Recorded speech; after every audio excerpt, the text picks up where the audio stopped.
Hello and welcome back to the channel. I'm Tim and today I am continuing my playthrough of Silent War 2.0 with the IJN expansion, campaign number 3, Turning the Tide. We are up to week 4 of January 1944. Before we get started, I mentioned in the last episode that there had been an update to the War Mix table since the previous recording I had made, and I did get that, excuse me, I got that printed out. You can find this on both Board Game Geek and Consim World. It's Warmix Table 2.1G is the file that you're going to want to look for. And just to highlight what the changes were, you'll notice there's now a line for the Musashi on here. They get added into Cup D during War Period 2 and War Period 3. And then they get removed in War Period 4, whereas the Yamato sticks around. So that's one change. Also, what was the other one? Oh yeah, the BB 32T, which there are 3 counters of. But there was only ever 2 utilized in the War Mix, at least for these campaigns. I believe the third one is used if you're playing the one of the British campaigns. I think it gets used in that. But Brian decided to add a second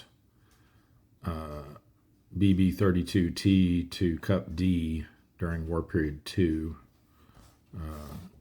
Since that third one was available. You can see previously it was only 1 and 1 in C and D.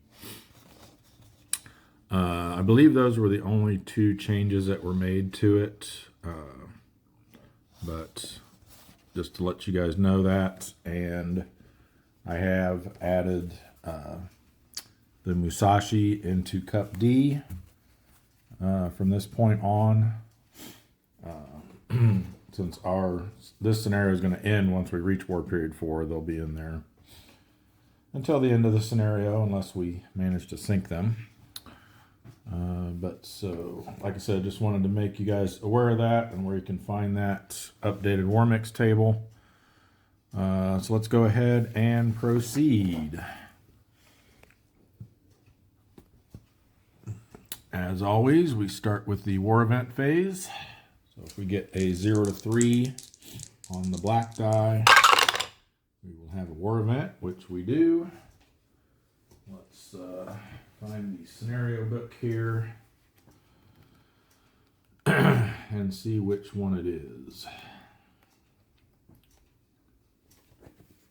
So we're in War Period 3 and war event number 3. So it's special mission airstrike on truck.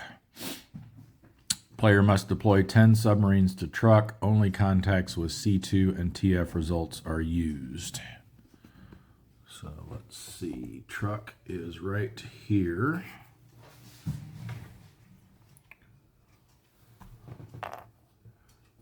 But from the looks of it, looks like S47 will be able to respond to it, and then these 3. But that's going to be it as far as subs that can reach that. So we will take care of that when the time comes.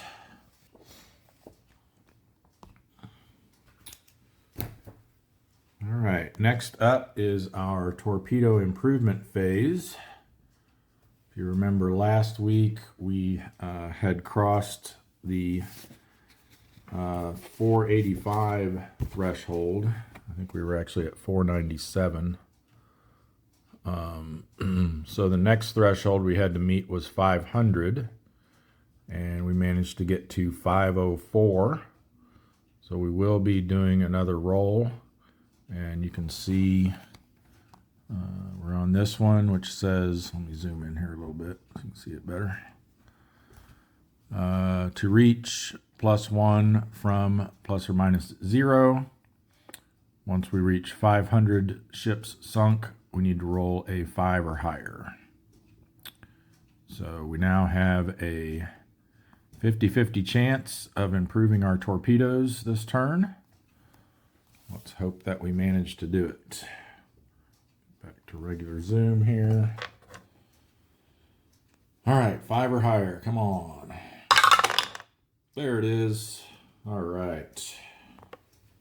Been waiting for this for several weeks now.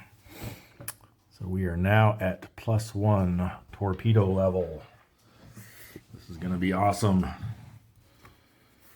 All right, so a few things that affects. And I have to remember to start doing this because I'm so used to it. Took me a while to when we went from -1 to 0 to realize, oh yeah, we got to start using this line on the endurance table.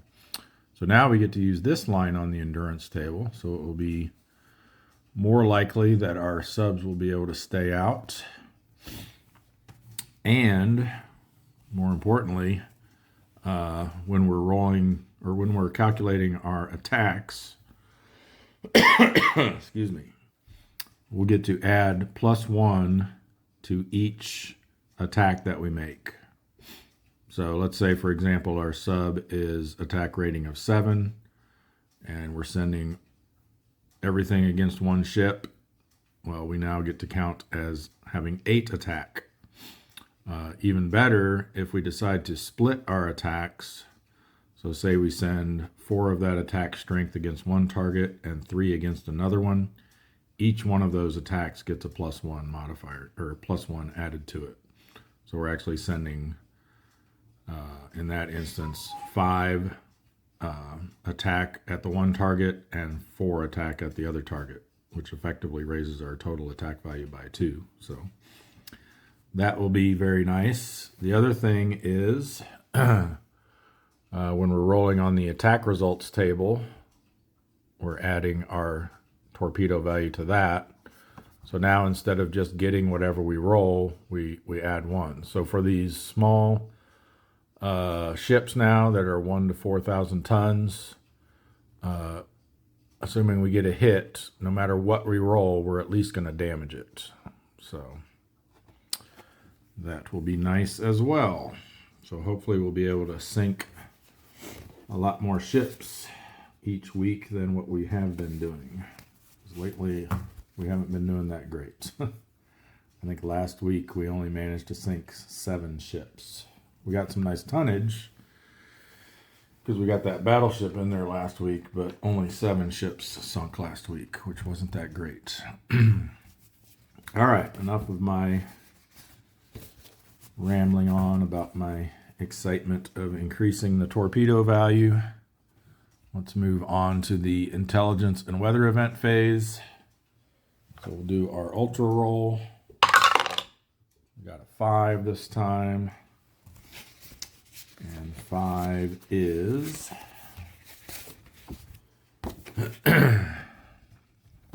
whoops. South China Sea 1 and East China Sea. Okay. Those are both viable areas to operate in, I think. So South China Sea 1 and East China Sea. So we should be able to take advantage of both of those this turn. All right, then our weather event roll. It's going to be our last one for a while because once next week we're into February, and for the entire months of February and March, we don't roll for the weather at all. But again, we need a 0 to have any sort of weather formation. And we did not get it.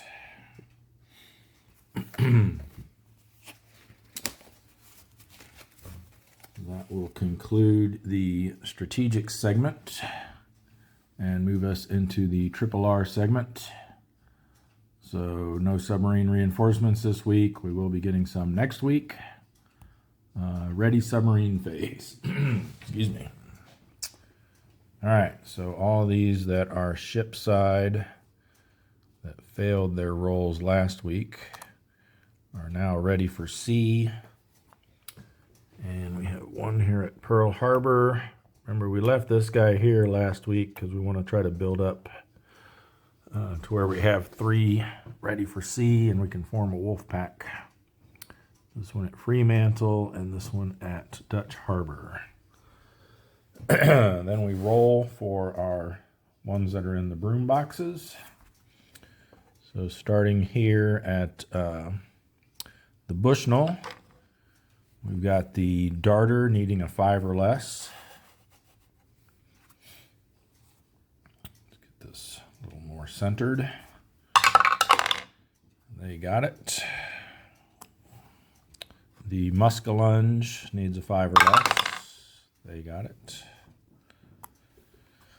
The halibut, 5 or less. Yes. Doing a lot better on these than we did last week. The albacore, 5 or less. Yes. The flasher, 5 or less. No. And the greenling, 5 or less. Yes, good. I want to get Grider back out there as quick as possible. All right, then we've got the rasher. Needs a 5 or less. Ooh, just missed it. The sea dragon needs a 4 or less. Made it. The thresher needs a 5 or less. Ooh, didn't get it. And the whale needs a 5 or less. He made it. All right, that was a lot better. Only 3 so far have failed their readiness check. And we just have one more left here at Dutch Harbor. That is the S40, I think. Yeah. Needs a 3 or less. Nope. They will go pier side. And then while we're up here, let's grab all these from repair box 1. They're going to each need a 5 or less to getting some lighting artifacts off of the counters here. I'm not sure what's causing that. Didn't change any settings on my camera. And I haven't changed the lighting. All right, so let's see. These will each need a 5 or less to move into the broom box. So S31, yes. S32, yes. And S42. Yes. All right. Good deal. All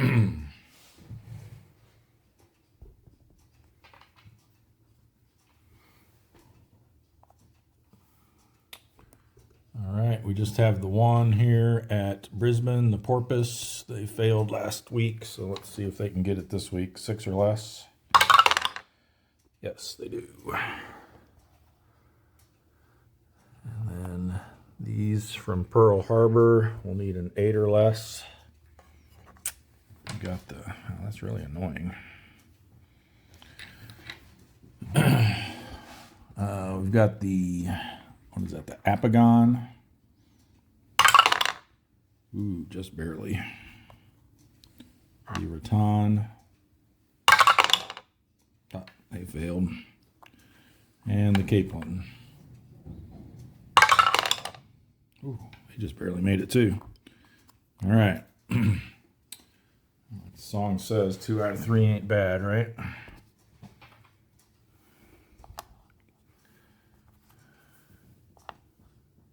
And our last one is going to be the tarpon, needing a 4 or less to get out of repair box 3. Oh man, just missed it. Okay, that's all for repairs. So prep for operations. Move everybody up.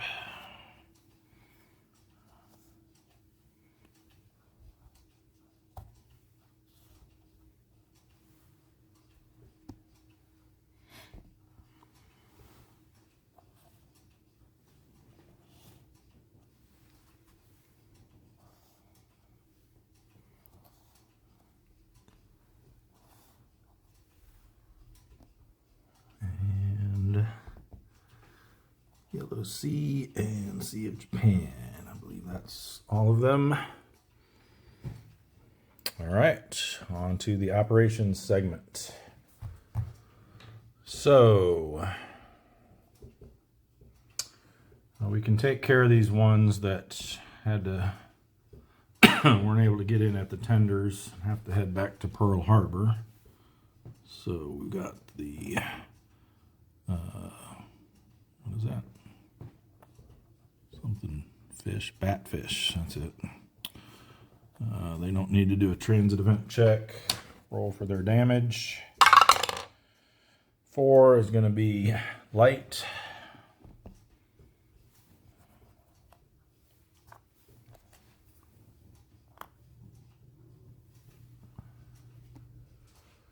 And we've got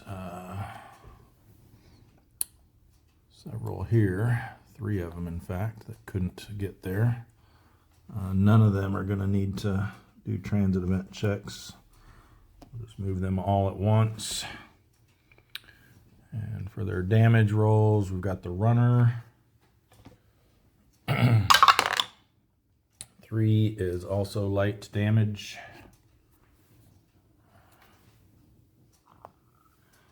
Then we have the Finback. Ooh, moderate damage for them.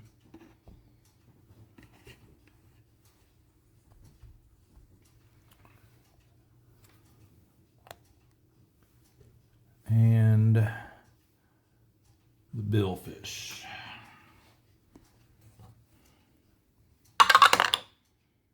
They are light damage.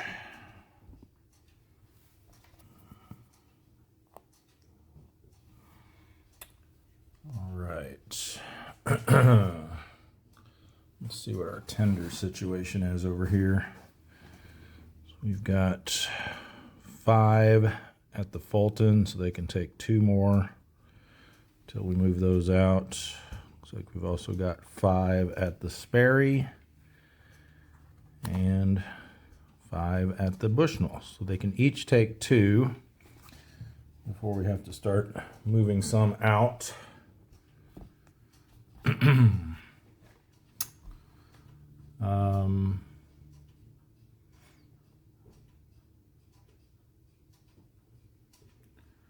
So let's see. And actually, I wonder, those ones at the Bushnell and at the Fulton, are they able to respond to the war event? I believe they are. I'll just double check.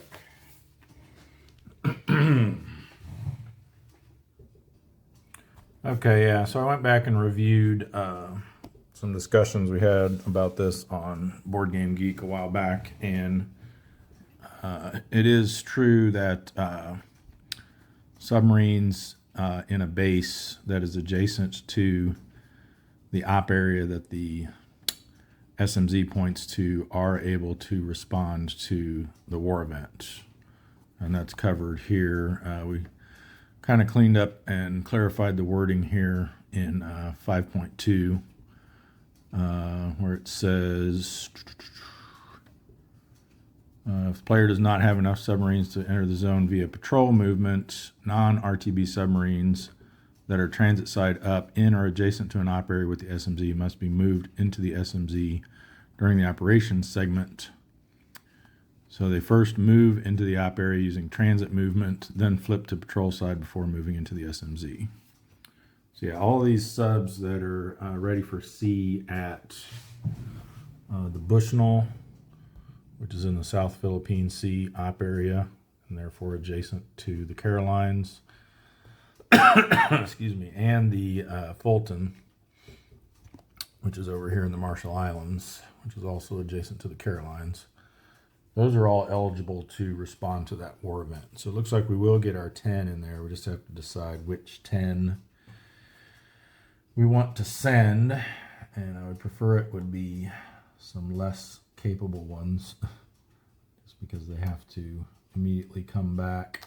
So Looks like the Sea Dragon is a good option out of the Fulton. Definitely don't want to send the Greenling there. Looks like everyone else is either Gatos or Balaos, so we'll have to sort out. Then of course we've got the ones that are already out here that can go there. So definitely we'll send the S47 there. We'll send the Sailfish and the Seal there, not the Cisco. Try to keep our Balaos out of that if possible. So we send those. So we've got a total of 14, it looks like. No, not that many. 1, 2, 3, 4, 5, 6, 7, 8, 9, 10, 11. So there's a total of 11 subs that can reach it. So it looks like we're only going to be able to hold one back. And that will be the Greenling, because they have a super skipper. So with that in mind, I guess let's get them up to full capacity as much as we can here first. I think the priority up here is going to be getting whoever this is. Oh yeah, the Hatto. They headed over to the Sea of Japan and got spotted and damaged on the way there. So we'll bring them back to the Sperry. See if they can get into there. So they're +2 for leaving Sea of Japan, -1 for being on transit side. So a net +1, which means an 8 or a 9. We don't have 4 subs here, right? Yeah, only 3. Made that mistake last time. All right, so only an 8 or 9 will matter. They got a 5, so now we need to see how bad their damage is. And it's very bad, so they will have to keep sailing.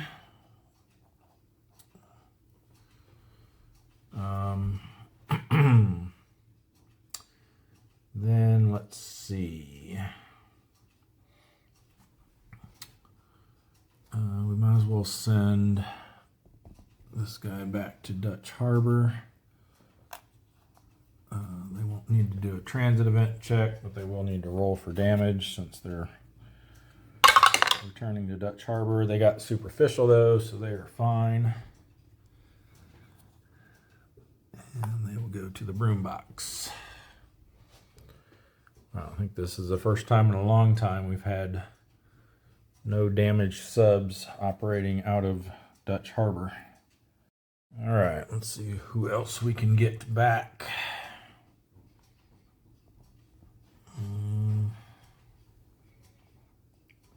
Here, neither one of them are damaged, so they could both slip into the Sperry. So I think we'll do that. Those are the only other ones that can reach. Oh wait, what do we got under? We got some hiding under here. One.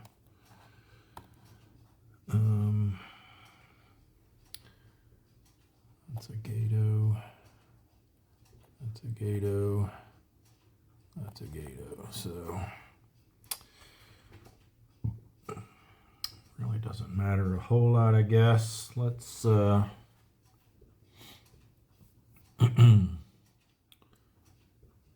and we'll send them up through the Coral Islands over to here. They have congregating risk in the area that they're leaving, so they'll get a +1, which cancels the -1 for being on transit side, so they'll have a straight roll for transit event check. And they pass that, and then damage.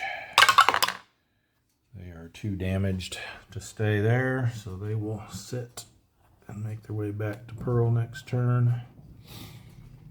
All right, so that means both of these can get into here. We don't need to roll for them at all. So that makes the Sperry full up for the time being.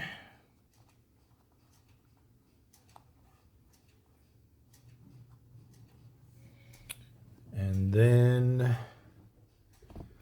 get rid of these.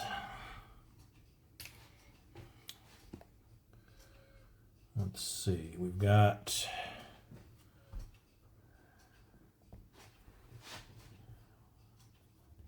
two here that can reach the Fulton. I think they're the only two that can reach the Fulton, so we might as well send them there. So transit event side, no roll required. Transit event side, no roll required. So they'll both go into the broom box there. Which fills them up.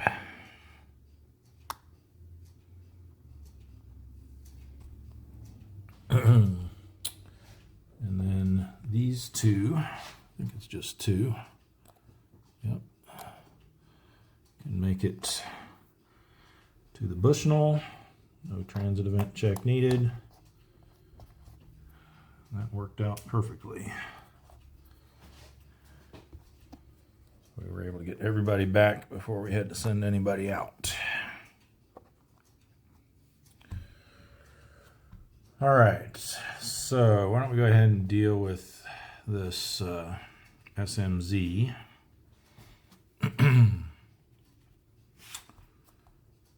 So,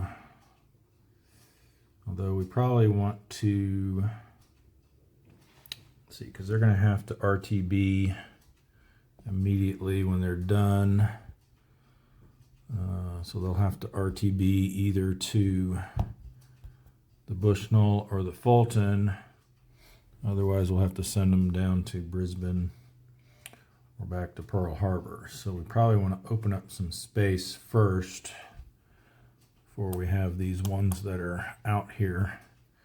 Of course, it's not really going to open up space, right? Because they're going to go back right back to where they came from. So yeah, we're going to have 4 subs, it looks like, that won't be able to get into a tender. So we might as well, let's go ahead and knock out the S47 and the sailfish and the seal. And we'll send the 3 of them back to Brisbane. So the S47 is going to patrol move into the Carolines. So they need to do a transit event check for that. Except they don't, because there's no red box here.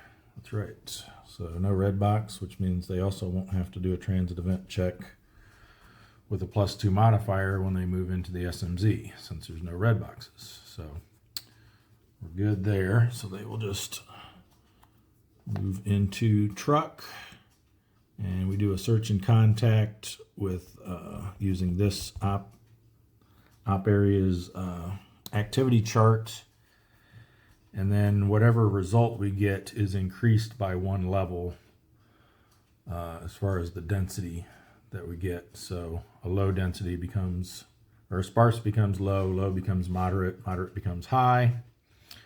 And if we were able to roll high, which we can't in this case, it would remain unchanged. All right, so let's see what we get for the S47. We need at least a 5, and then remember only C2 and TF results. So we need at least a 5 on the second die as well. So if they aren't both at least 5, we found nothing. And we found nothing. So they will immediately RTB voluntarily. And we're going to send them down to the Coral Sea down here so they can get into Brisbane next turn. And there's no red boxes along that path, so we're not going to have to do any transit event checks for any of this stuff at this point yet. Anyway, so we're going to do the same for the seal. They will move in and search and contact. Again, we need at least a 5 on both dice, and we did not get it.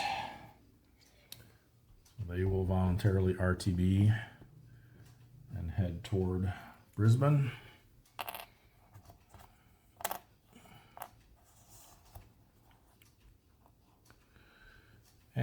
And the same thing for the sailfish. It's going to really hurt our numbers this week having to deal with this. Nope, they don't find anything either. So they will RTB to the Coral Sea.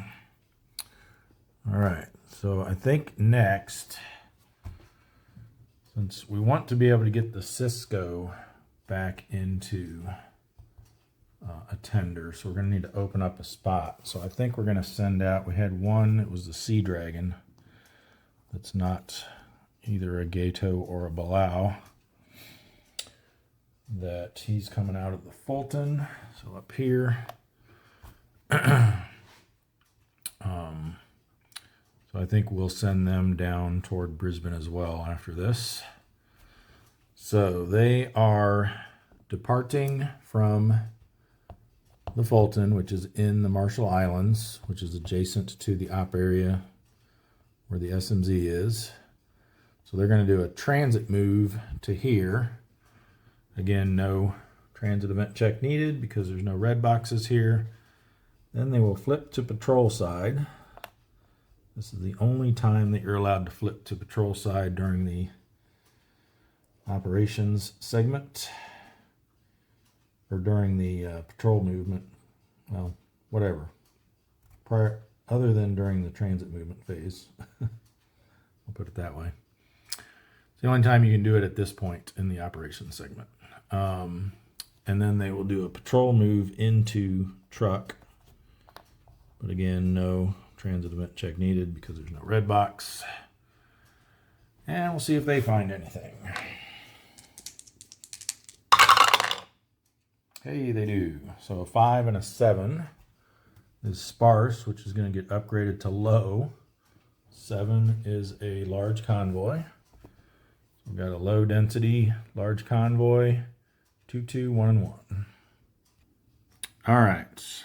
And while I was setting this up, I noticed that the pile of shame has succumbed to the forces of gravity and has tipped over.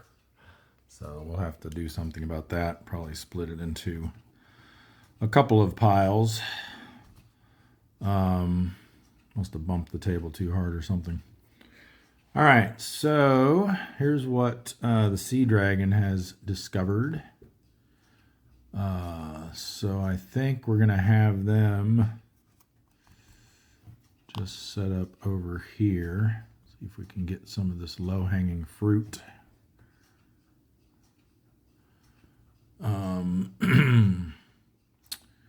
We will go standard posture, I think, for the first round, just to be on the safe side. Oh, and by the way, I did look up, I was mentioning last time that I was wondering about when you're actually supposed to replace the ships that you flip with their IJN counterparts. And I've actually been doing this wrong the entire time I've been playing.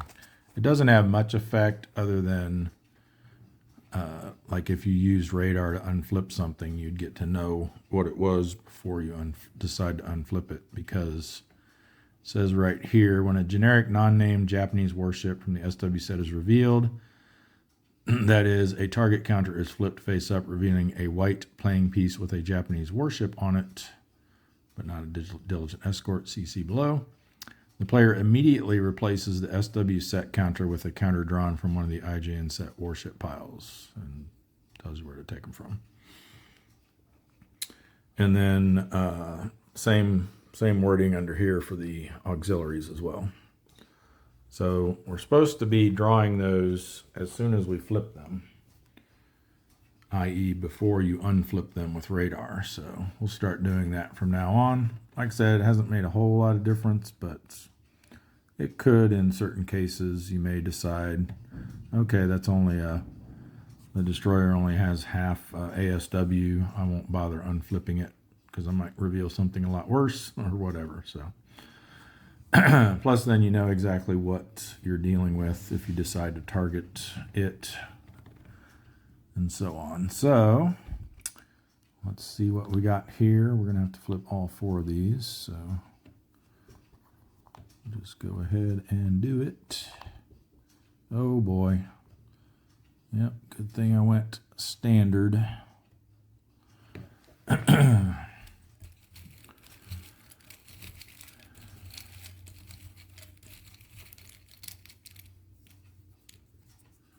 We got the Unagi. So he becomes a 3.5. Do an immediate roll on the Diligent Escort counterattack row. And a 3 is nothing. 5 or less, and we're safe for that. Get my chart here on top. Okay, so let's see what we can do now. So effectively, we've got a 7 attack rating now. Even more if we decide to split it. I don't think we'll be doing that. Let's see what we can get from our TDCs.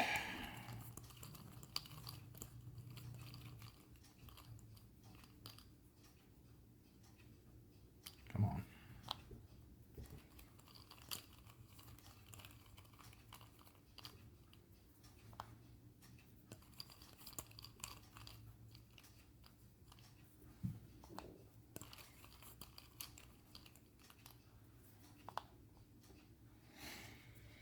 Okay.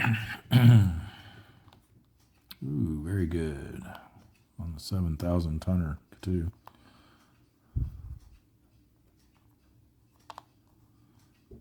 Wow, got a nice pull there that time. All right, so this guy is 3 plus 3.5. Rounded up makes 7. Minus 3 is 4. We're at 6 plus 1 now, so 7. So that means we will hit on a 3 or less.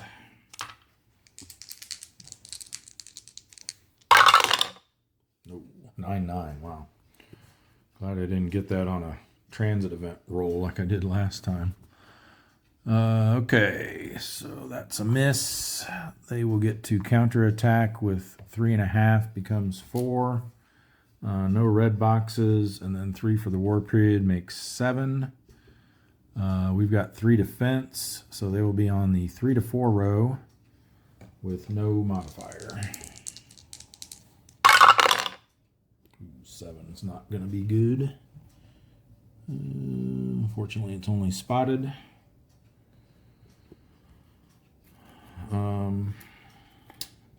So it's spotted on the front side. We are not going to stay. Endurance check. Remember, we're on this +1 row now for the endurance table. So with our B rating, we need a 6 or less.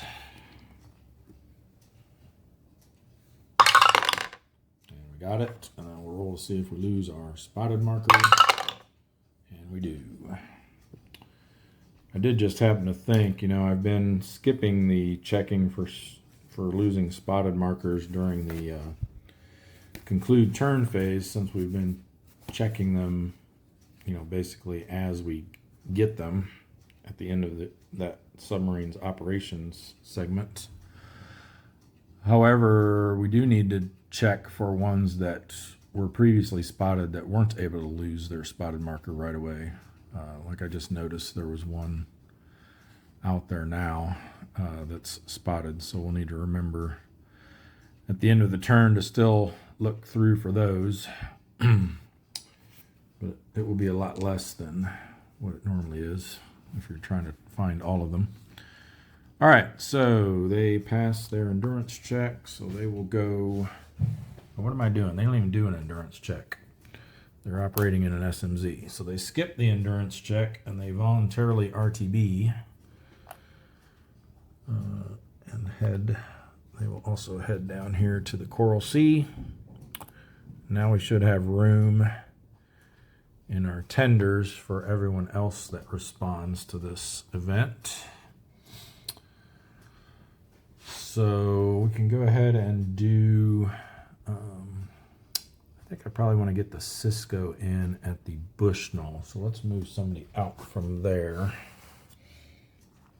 Who do we have here? They're just all, we have a P1 here. We should have sent them to, oh wait, no, the Bushnell, is the Bushnell? Yeah, the Bushnell is one of the ones that's responding. So I think I miscalculated. We don't need to send all of these. So we have 1, 2, 3, 4, 5, 6, 7, 8, 9. I sent the, oh yeah, we don't, it's not the Sperry. The Sperry can't reach it. So that was where my mistake was. Okay, so it's 1, 2, 3, 4, 5 at the Bushnell. And 1, 2, there was another one here, so 3 from here, so that was 8. And we had 4 already at C, so 12. So there's only 2 that weren't going to be able to get back in. So I think I might want to modify this a tad.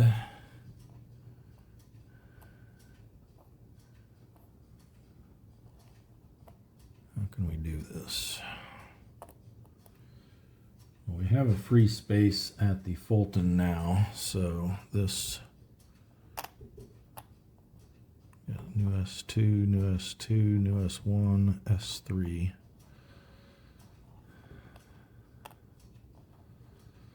So really we want the the P1 and the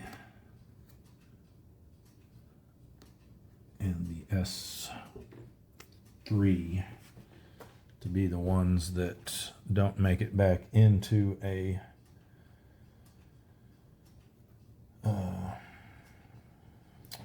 tender.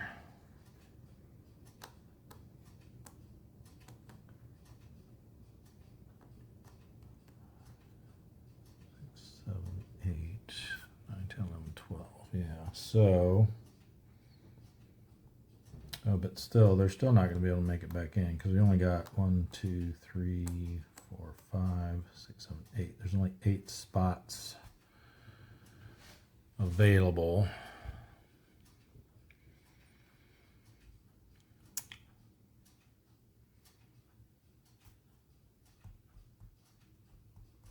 Yeah, that's right, though. So just those 2 should be the ones that don't make it back in. All right, so let's see. Sorry, I'm having to figure out some stuff here. So we've already sent 4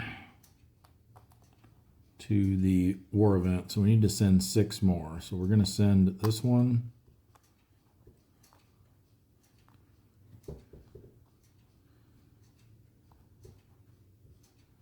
And then probably these 2 from the Fulton. So that's 1, 2, 3, 4, 5, 6, 7. We need to send 3 more.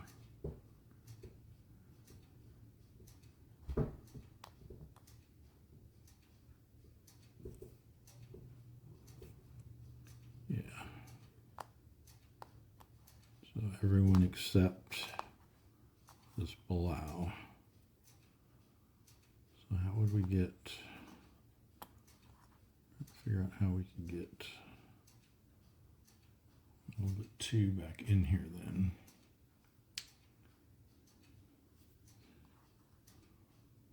Three,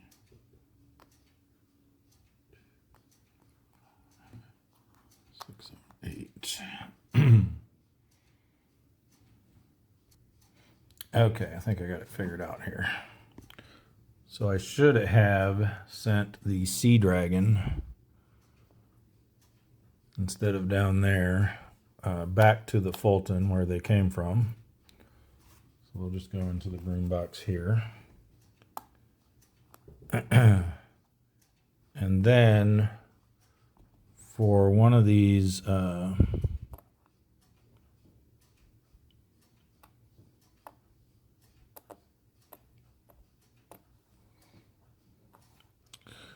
For one of these new S2s, what I'm going to do is, before they actually did their combat,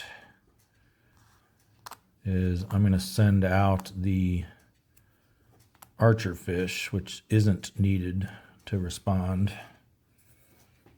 And we're just going to send them out to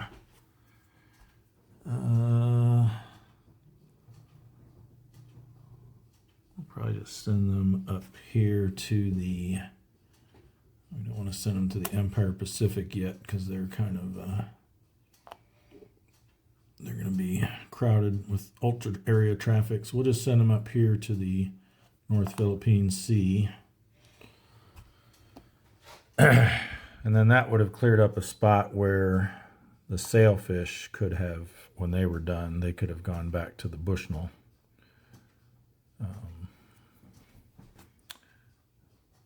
And they wouldn't have needed to roll for a transit event since they're on transit side. Okay, I think I got it now. Still thinking we should have only had to send, should be able to get all but 2 back into here, but it's looking like it's going to be all but 3 for some reason.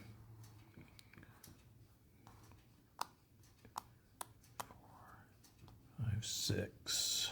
Yeah, we've sent 4 so far. All right, well, I'm not going to try to figure it out. I'll just deal with it as it is. But what I would have done, okay, yeah, this is it. So instead of the seal going there yet, we'll pretend that he hasn't done his turn yet. And we're going to send the P1, the pike, out from the Bushnell to respond. We'll roll for him.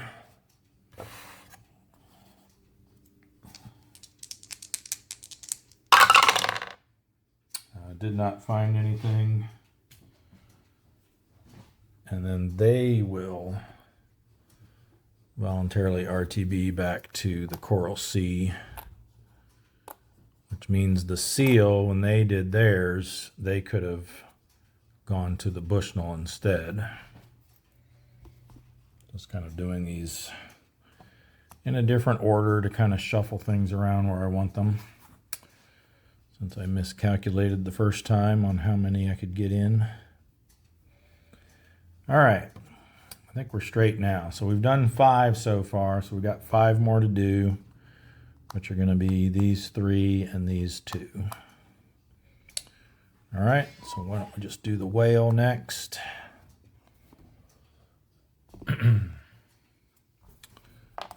They will patrol move over to here, flip over to, or transit move to here, flip to patrol side, patrol move into the SMZ, and search and contact.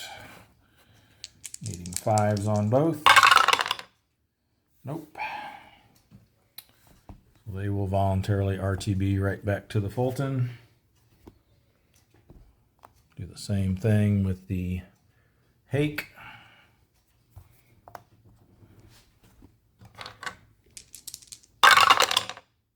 Nope. Yeah, this is going to kill my numbers this week. They will voluntarily RTB back to the Fulton. Then we've got the Muskellunge coming out of the Bushnell.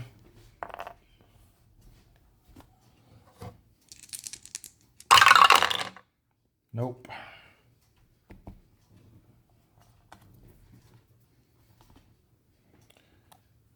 Then we have the Darter coming out of the Bushnell.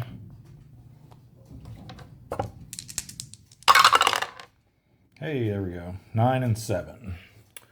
So 9 is moderate, which upgrades to high. And 7 is a large convoy. So a high density large convoy will be 3, 3, 2, and 1. All right, this looks a little dangerous. Let's go for column C. Let's go cautious. So So we're flipping over 3. Gunboat. Armed merchant. And let's try this one. Cruiser. Okay. Well, cruiser is easy. We only got one. It's the Suzuya.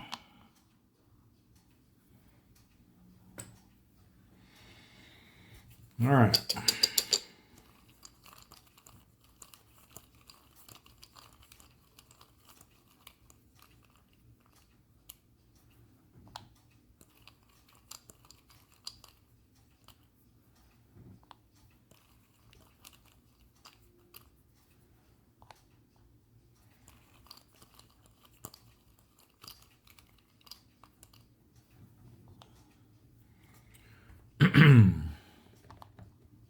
Minus 2 there, plus 2, 0, and 0. All right, looks like it's this guy.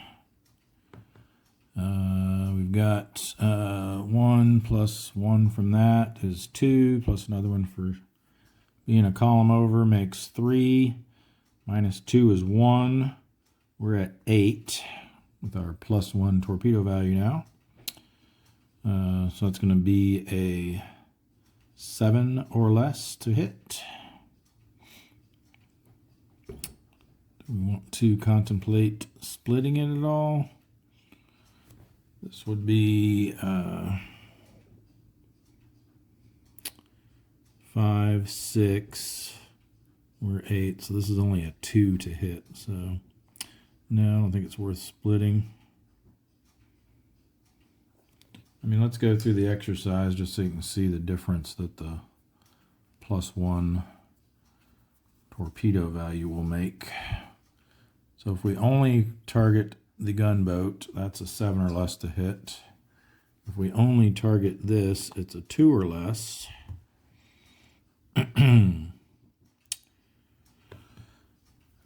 If we split it, and let's say we went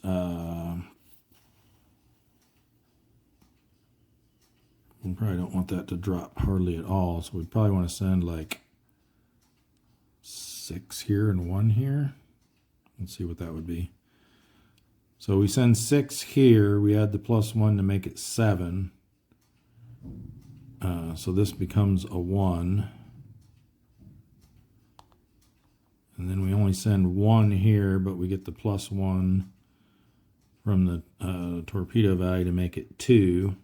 And he was a 1, so it would make both of those a 1, basically, a 1 or less. So, yeah, not worth doing, but when they're closer together, you'll see how much better it is splitting the shot now with our plus 1 torpedo value. All right, so we need a 7 or less.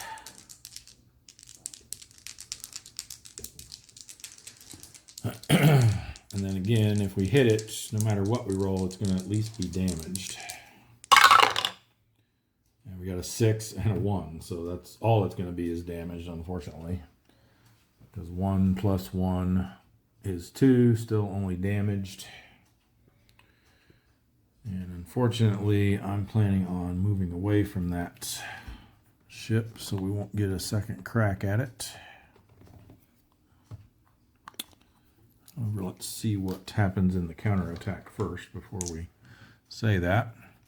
So half rounds up to 1, no red boxes. 3 for the war period makes 4.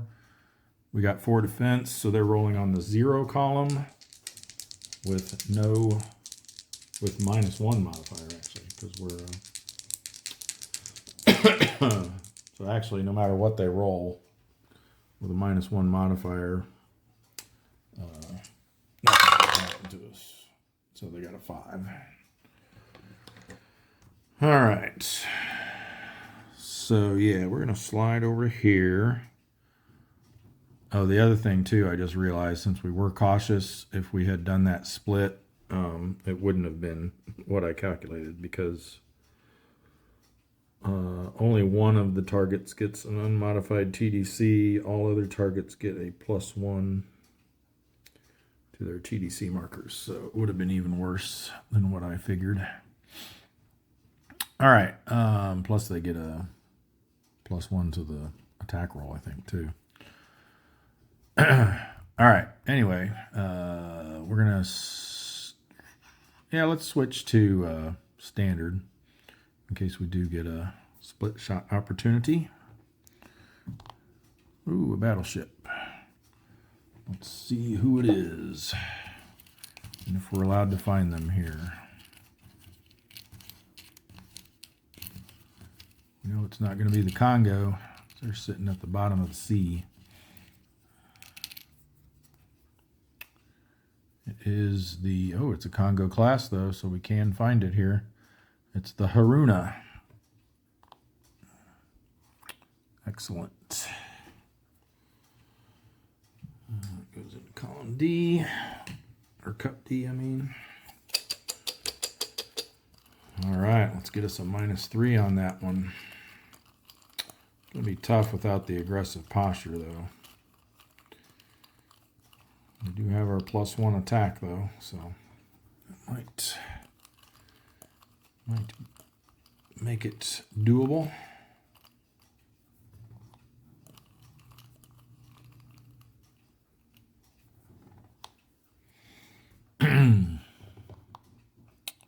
+2, +1, +3. Wow. Okay. Well, that nixes that idea. Because, yeah, that's still a +2. 8 + 2 + 1 makes 11. So, yeah, we ain't touching them. This would be 3 + 1 is 4, plus another 1 makes 5. 1 for being over a column is 6. We're 8, so it'd be a 2 or less to hit this guy. And I'm guessing this is probably a 1 or less. 5, 6, 0. No, he's a 2 or less as well. Why is that? It should be... Oh, no, and then the 1 for going over. Yeah, so 5, 6, 7, because we're over a column. We're 8, so this would be a 1 or less to hit. So we'll try for the 15,000 tons, though. Yeah, let's try for the armed merchant, I guess. 2 or less.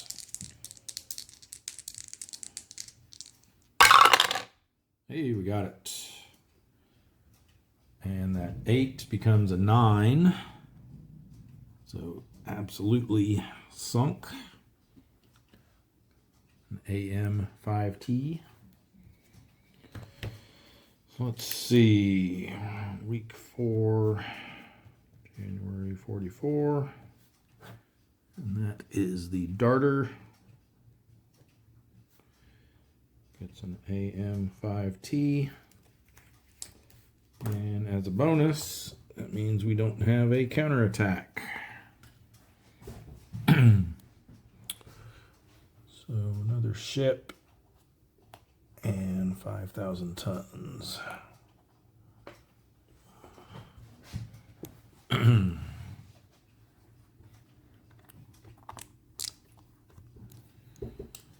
All right, for our endurance check, we don't do an endurance check because we're in an SMZ. So we just voluntarily RTB back to the Bushnell.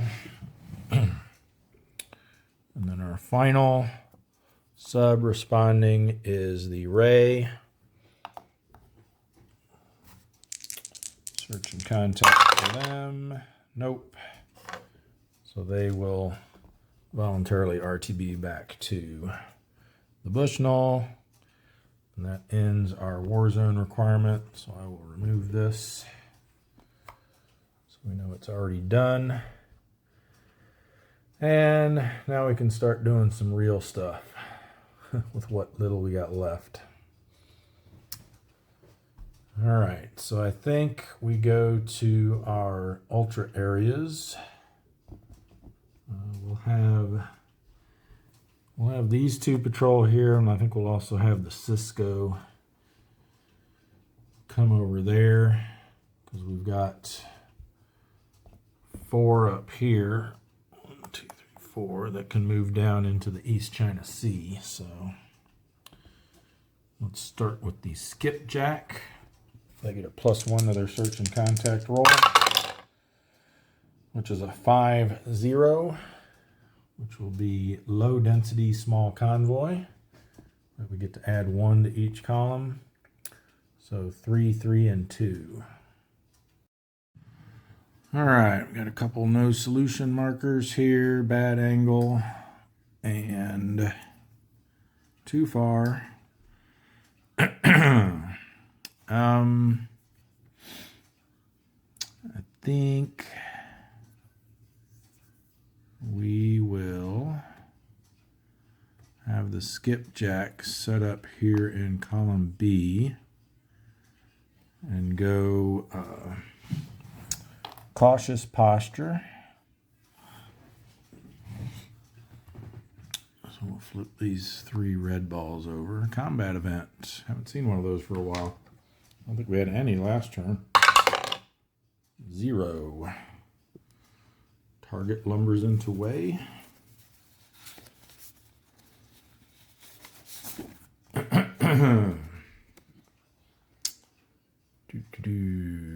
Japanese ship suddenly crosses the path of 1 or more torpedoes. Conduct the combat phase normally, but prior to conducting the first attack round, choose any face-down red ball flagged ship in the submarines or an adjacent column, reveal it, and determine if it is sunk.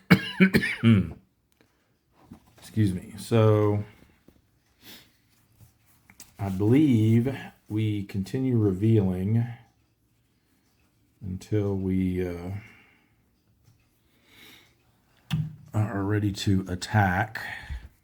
I think the reference here, because someone on, I think Runwolf on Board Game Geek asked a question about this recently, and I think it's confusing because it references, it says prior to conducting the first attack round, and then it references 14.1. And if you look in the rule book, 14.1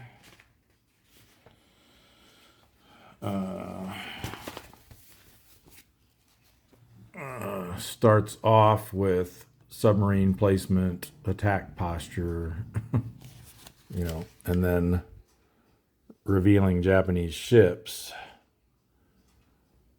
So he was saying that since this says before 14.1, then you would do it right now before you continued revealing counters. But if that's the case, then that would mean it's also before you place your submarine and before you choose your attack posture. So I think the reference should probably be 14.14.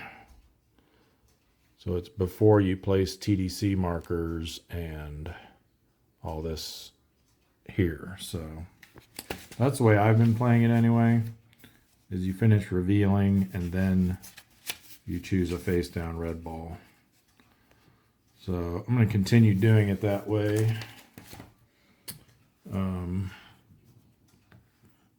So we can get rid of this. We'll just remember that we've got to do that afterwards. So we need to leave one of these two unflipped then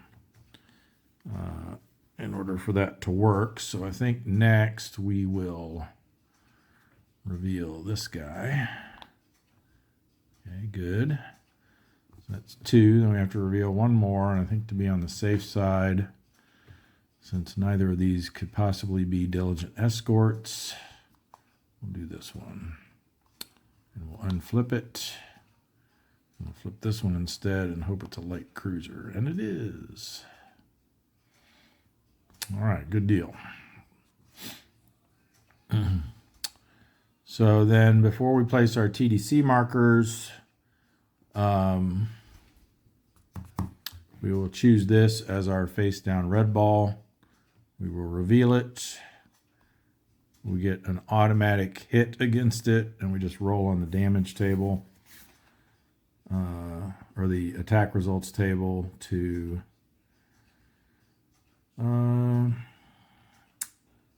see what happens to it. And we do add our torpedo value as usual.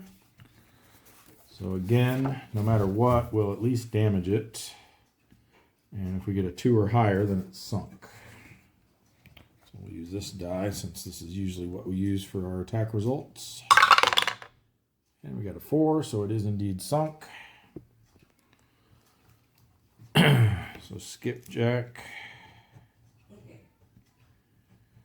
gets a 1,000-ton merchant.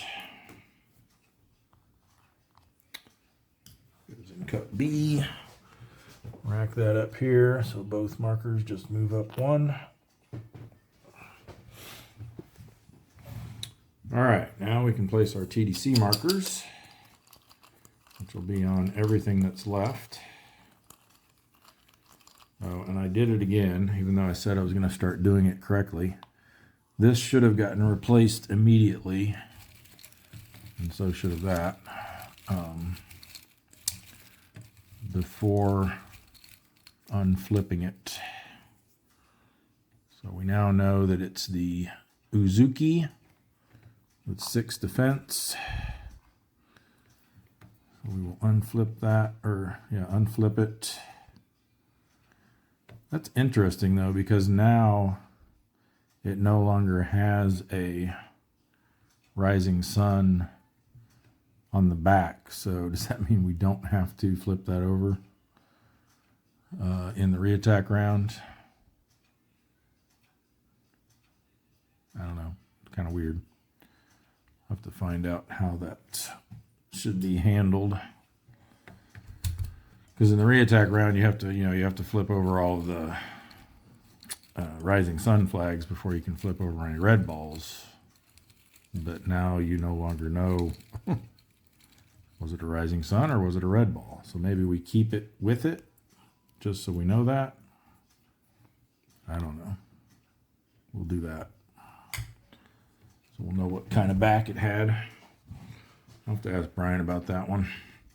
And then our light cruiser, again, should have been replaced as soon as we revealed it. It's the OE.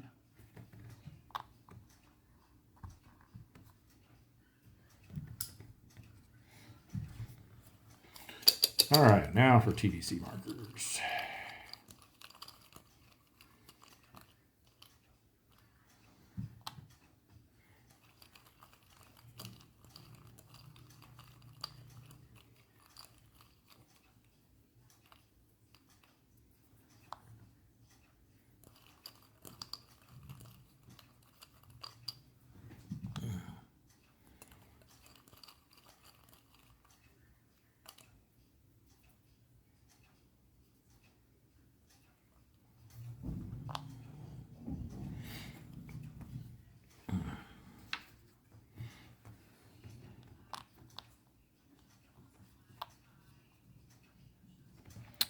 Those are terrible. That one's so-so. That one's not so great either. All right, well, we don't know what that is, so I'm a little leery of going after that. So we'll try this here. 2 plus 1 plus 1 is 4. And we are 5 plus 1, which is 6. So we're going to need a 2 or less.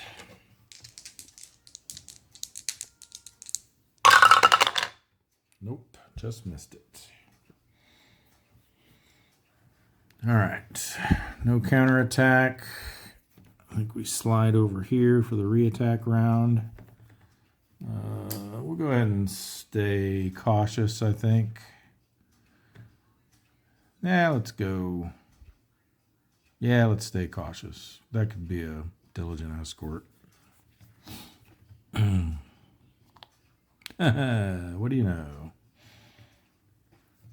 All right, let's see which one it is.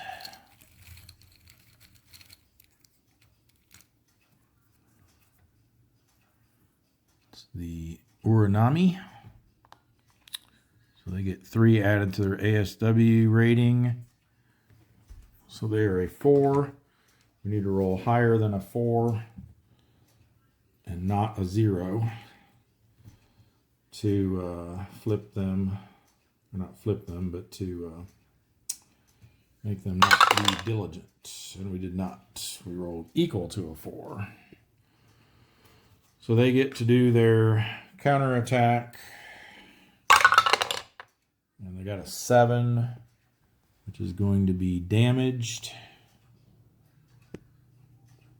And since we were damaged by the Diligent Escort's counterattack, let me just confirm that you can still do this in the reattack round as well.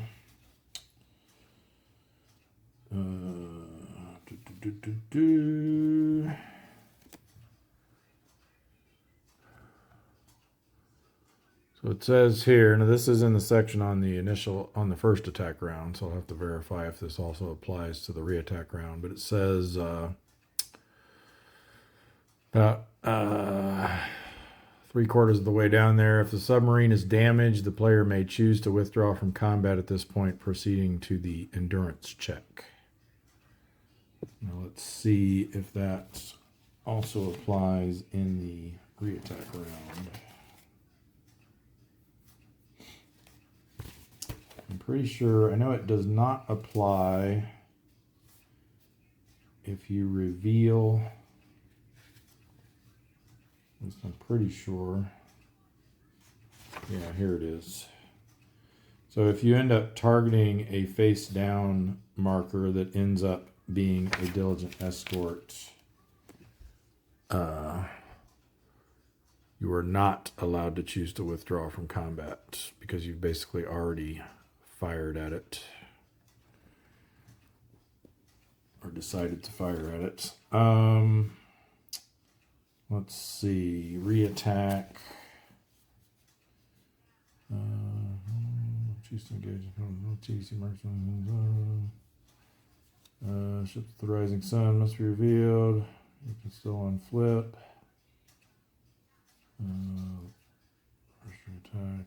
Yeah, nothing about not being able to withdraw if you get damaged by the Diligent Escort counterattack. So I think we're going to go ahead and do that because we don't want to get risk getting another damage marker. So for our endurance check, we're on torpedo level 1 now. So a B rating is normally a 6. But we are damaged, so we get a +1. So we're going to need a 5 or less. Nope.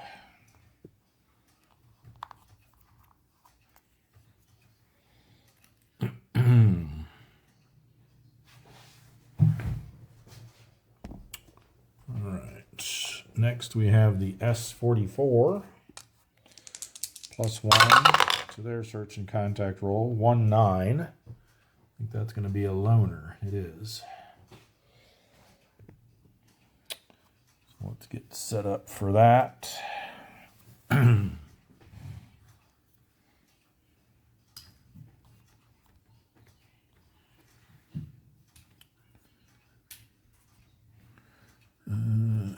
Go there. These go in cup C. So we draw a single ship from cup C.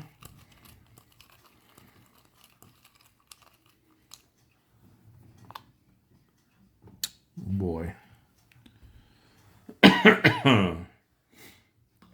Then we have to roll, I think it's equal to or less than our tactical rating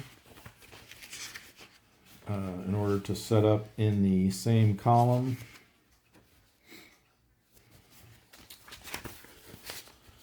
Let's see.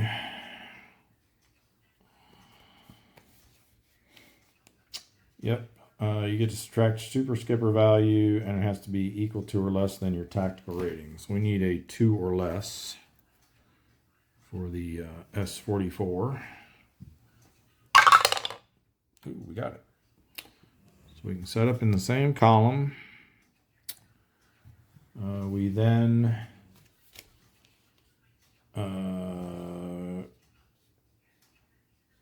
reveal the target unit. All right, a light cruiser. So because it's a warship, we cannot choose to engage in surface combat. It's the OE again. They're back. Makes sense. It's the same area. But now they broke off from the convoy, apparently. Maybe because the skipjack rattled them. They sailed off on their own. Let's see. So then we can proceed to the combat procedure. Resolve combat normally, except you can invoke surface combat unless blah, blah, blah, blah, blah. Yeah, so we will invoke our regular combat now. So we will choose an aggressive posture. We get a TDC marker.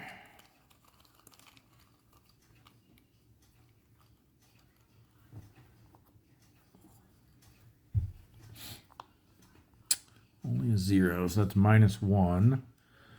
So they are a 3. We are a 4, thanks to our +1 torpedo value. So we need a 1 or less. Nope. Had a nice big damage roll, too. All right, we will re-attack, stay aggressive.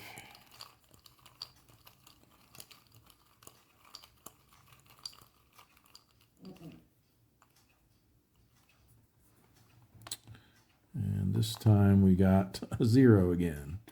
But now it's a -2. So they are a 2. Oh, I forgot 2. We should have had a -1 DRM to our roll. So we actually would have hit it on a 2 or less. But we rolled an 8, so it didn't matter. So they're a 2. We're a 4. So our 2-hit number is 2. -1 DRM for aggressive means we now hit on a 3 or less. Hey, there we go. 1-8 will do it. So the S-44 bags the CL OE.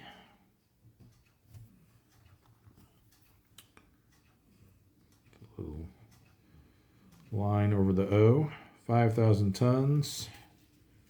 That will go over to our, what's literally a pile of shame right now. Need to restack those yet. So 5,000 tons will put us at 1 and 10 there. And one more ship.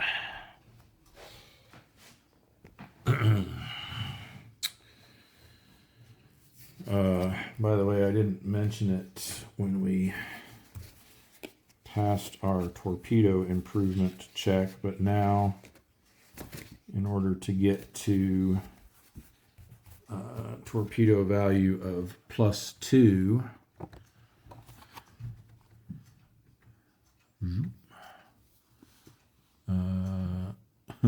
we are going to need to sink 1,040 ships for our first check. So not sure we're going to get that opportunity before the scenario ends.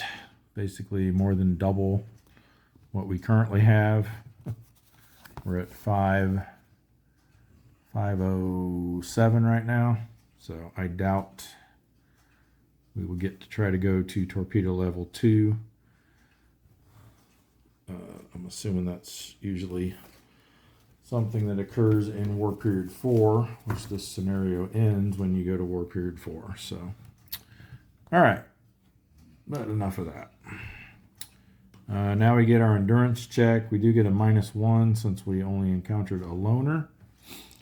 And we are a D rating, which is normally a 4, so we need a 5 or less now. Nope.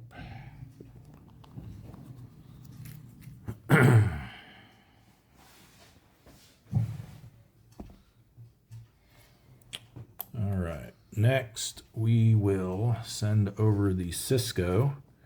And again, you are allowed patrol movement through here once, well, I guess in all cases, even if that base is open, looks like you can still do it. So they will do a transit event check with only a 9 being problematic. And then search and contact with a +1. 7 and 3 will be a low density small convoy, which is 2, 2, and 1. Okay, no solution in column B, too far. We're going to set up in column B, and we will start off standard. So we're flipping it all. Ooh, cruiser, destroyer, armed merchant, and destroyer. Yikes. Well, at least we can get away from these guys. Once again, I'm not replacing them right away, but it doesn't matter this time since we're not unflipping anything. That one's the Suzuya, because that's the only one we have left. We need 2 destroyers. We'll do column A first. We'll do column B first since we revealed it first. It's the Wakaba. And column A is the Shiratsuyu. Shiratsuyu.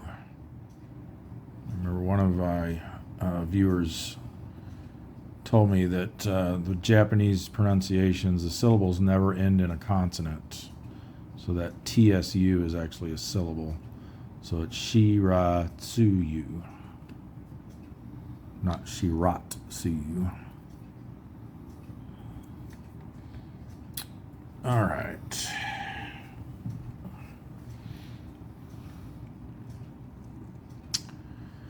Well, it's not quite what I was hoping for. At least we didn't get a diligent, though.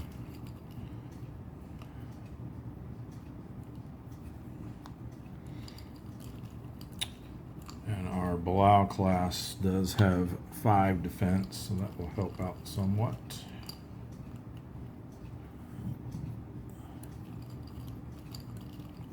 Who knows, maybe we can take one of these destroyers out.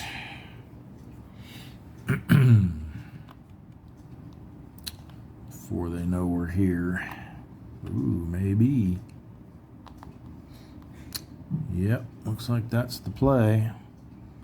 I mean, this might be an easier shot, but let's see what this works out to be. Probably not, because then he's going to get to add his 2 in there. So here we've got, we ignore his ASW since we're targeting him, and it's the first round. So 6 plus 2.5 makes 9. Minus 3 is 6. We're an 8. So that's going to be a 2-hit number of 2. Over here we've got 2 plus 4.5 is going to make 7. And then another one for being over a column makes 8. No help from the TDC. So that would be a 0. So yeah, that's our best shot. Let's see if we can make it happen.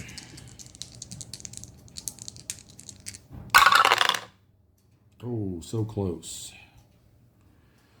So close. Let me make sure I did that math right. 6 plus 2.5 is 8.5, rounds up to 9. Minus 3 is 6. We're 8, so yep, we needed a 2. We got a 3. That's a shame. So they're going to get a big old counterattack of 5 plus 1 plus 3 makes 9. Minus our 5 defense puts them on the 3 to 4 row. A 5, I think we're okay. Just barely. All right. Oops, forgot to pull this off. Then we'll slide over here.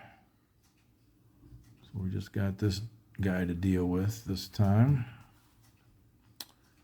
And we will... Yeah, let's go aggressive.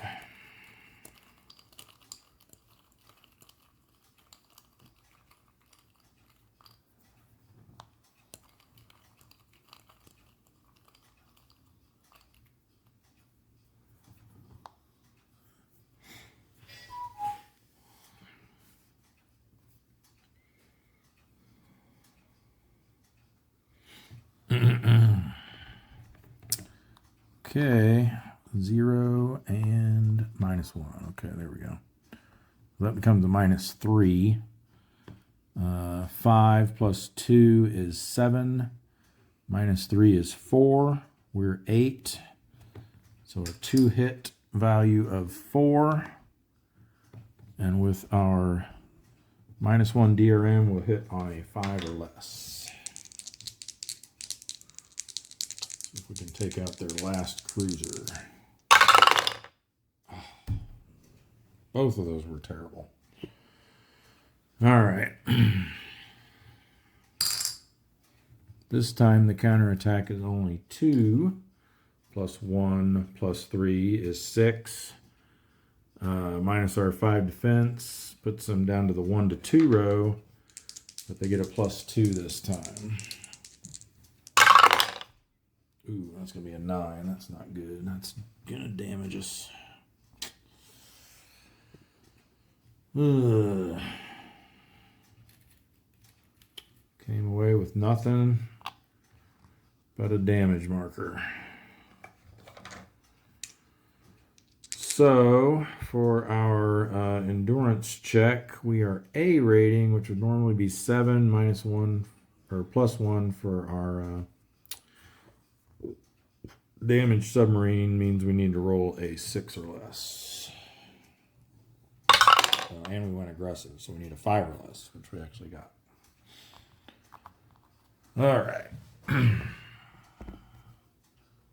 Good. Of those 3, that is the one I would prefer.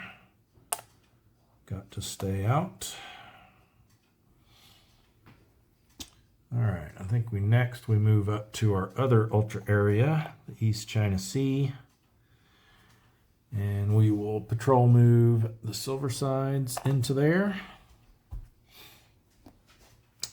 So, straight roll for the transit event check. Remember, now that we have radar, we don't have to worry about the shallow water impacting our transit event checks. Then they get a search and contact roll with a +1. 9 and 6 is going to be high density. You know what I just realized? We need to redo that last one. I goofed. I might have goofed on the... no, the other one got a loner. I forgot to add the extra ship for these guys. So let's rewind that. And I'm going to replay the Cisco's engagement with the proper ships on the combat display. Apologies for that. So I'll get that set up and be right back. All right, so here's what they actually found. That other engagement was just a dream that the captain of the Cisco had the night before. All right, a bad dream. Let's hope this turns out to be better. Let's see. We're going to go standard attack posture. We'll set up in column B. Let's sneak a peek over here. Armed merchant. An auxiliary. which we'll go ahead and replace immediately. Start doing this correctly. Oops. The Tsugaru, which is another one of those TS's at the beginning of a syllable. Only 4,000 tons. It's hardly worth it. That was from C. Then we've got this one, a gunboat, and a merchant. Very good. So only 1/2 ASW to deal with. We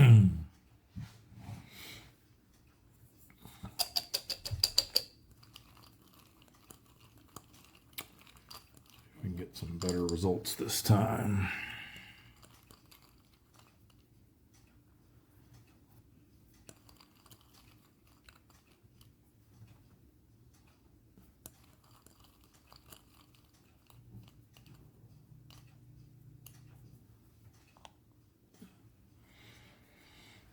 All right, +2, +2, -2, all right, -1. I guess we'll try to take out the the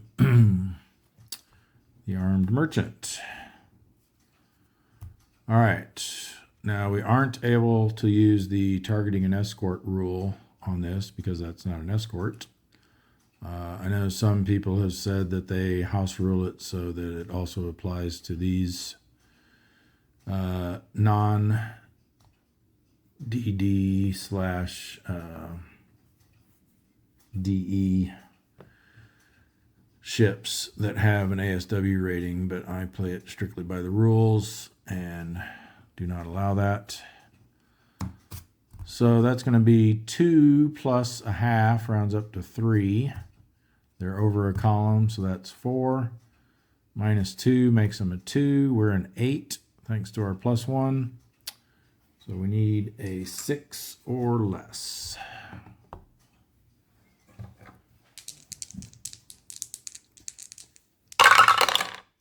Oh, another 8-0, really? Ah, boy. Dice hate me. All right. Counterattack of 1/2 +1 +3 makes 5. We're 5, so they're on the 0 column. No modifier. Nothing. I couldn't have rolled that. Then for reattack, I think we slide over here, so the only thing we have to reveal is that. Do we risk going aggressive? Yeah. Okay. All right, so they've got 2.5 now, which is going to round up to 3.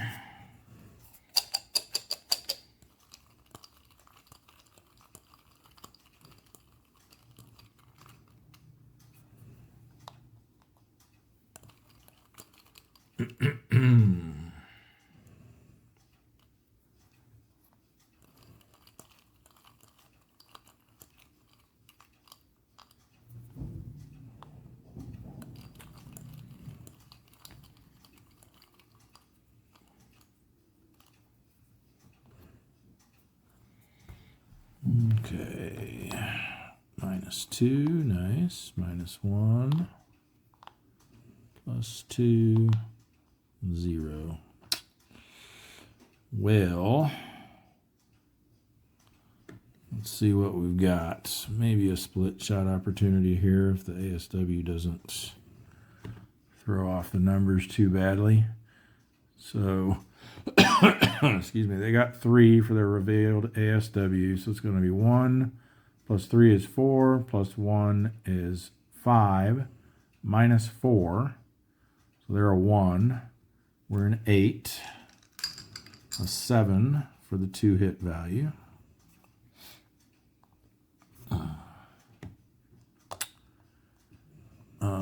this one is a 2 plus 3 is 5 plus another one is 6 minus 3 for the TDC makes them a 3.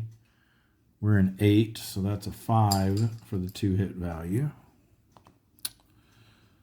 So if we split that and we go, what would we want to do? 4 here. So 4 becomes 5. So we're sending 3 less. So that becomes a 2. Not liking this very well, from at least not so far. And then here we've got, we're sending 3, which becomes 4. So we're sending 4 less here. This becomes a 3. Yeah, I don't really like that. So we'll just go for the 1 shot. I mean, we are aggressive, so maybe that helps a little. So this would be a 7 if we don't do it this way. So with our aggressive modifier, we'd be looking at, whoops, a 4 to hit here and a 3 to hit here, versus 1 roll of needing an 8 or less. They're only 1,000 tons each. I'll just go for the more sure shot. So their 2-hit number was 7, which means we need an 8 or less. There we go. So we get the gunboat with the Cisco, and it definitely turned out better than his dream. GB 1T. That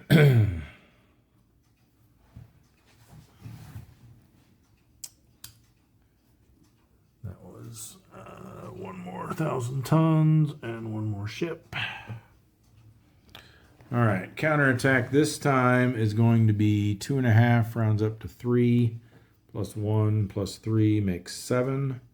We have 5 defense, so they will be on the 1 to 2 row with a plus 2. Oh no, that's an 11, which is damaged RTB. Then we have to check the second die roll. If it's a 7 through 9, we are sunk. It's a 0, so we're safe there. So maybe it's not better. A little bit better than his dream was, but not by much. He got to take a ship this time, but otherwise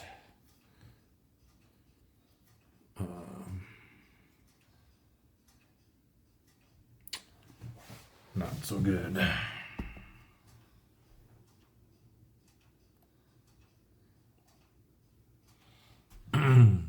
All right. Now we go up here, and we already rolled the search and contact for the Silversides. They got a high density large convoy result, which with the extra ships is going to be 4, 4, 3, and 2. All right, too far for that one. Boy. I'm tempted to go over here or here, but this looks kind of juicy here too.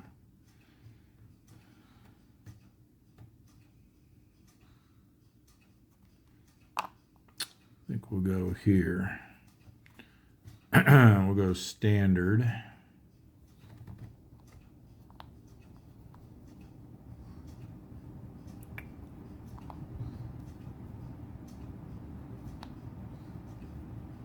So far, so good. All right.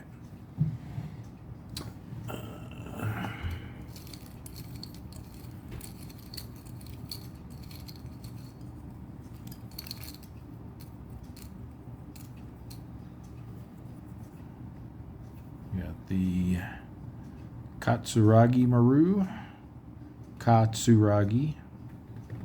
Again, TS at the beginning of the syllable. All right.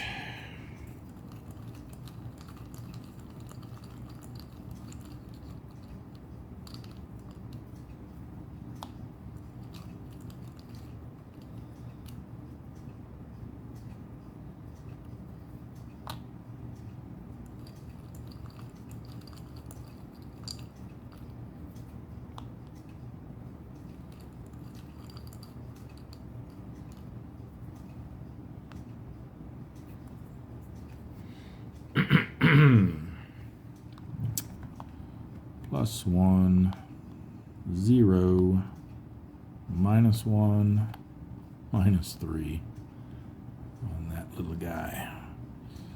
All right.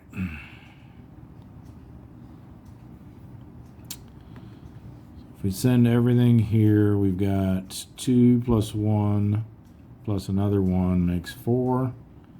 -3 is 1. We're an 8, so they would be a 7 to hit. And here we've got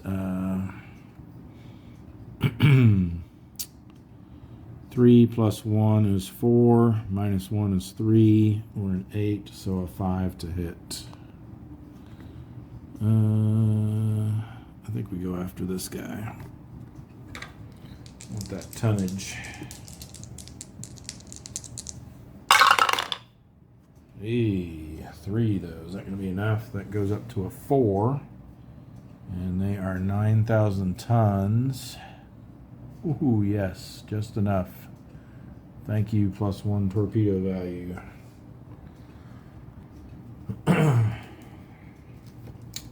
So the Silversides gets the AX Katsuragi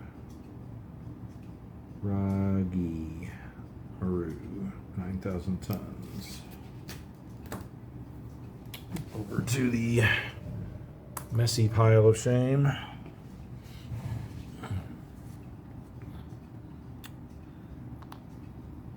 Oh, let's not forget to add it to our track. So 9,000, we'll bump this back 1 and this up 1. And another ship. 509 jeans.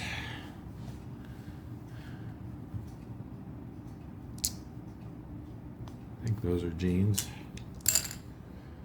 All right, counterattack. 1/2 + 1 + 3 makes 5. We have 4 defense, but we're in shallow water, so we can only subtract 3. 1 to 2 row with no modifier. That's a big nothing. Okay. I think we definitely want to slide over here so we don't have to flip these.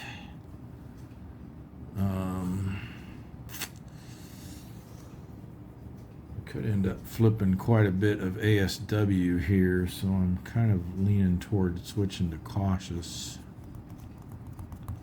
I think we will. So we only have to flip 3.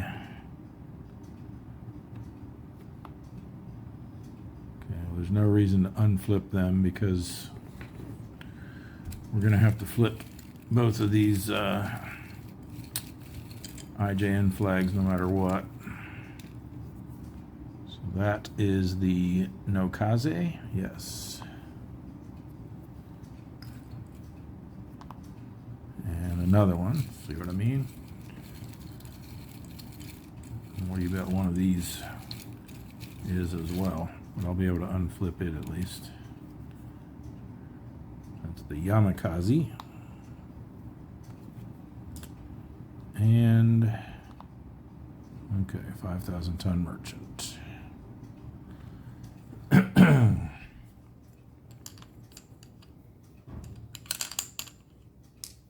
Taking the wrong cup. All right. So looks like we go after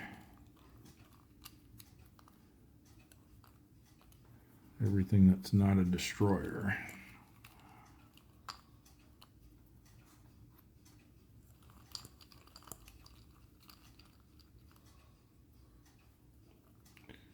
We are cautious this time, so split shots are pretty much out of the question.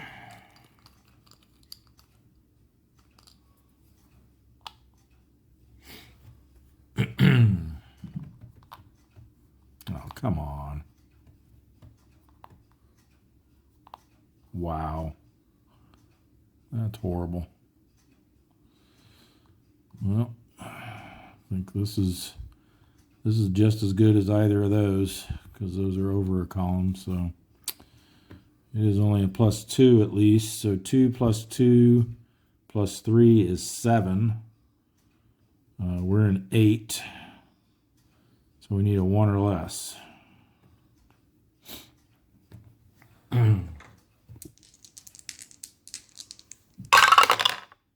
Oh, we got it. And 5 becomes a 6, which is plenty to sink 5,000 tons. So they also managed to get a 5,000 ton merchant. Way to go, Silversides. Too bad they couldn't get a third one. They were close to super skipper territory there, 14,000 tons. I think, what is it, 16 that you need to get super skipper. 3 ships for 16,000. Yep. So yeah, another 2,000 tons would have done it. All right, so let's put that back in the cup. One more ship will roll us up here. 510, and then 5,000 tons puts us there.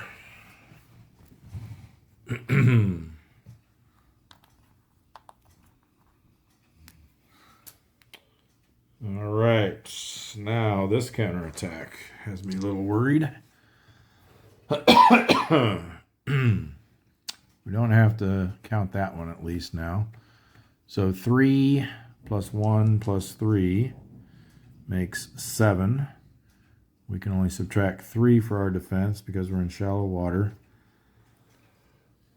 So 3 to 4 row, excuse me, +1 for reattack, but -1 for cautious.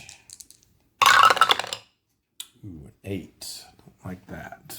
3 to 4, an 8 is damaged.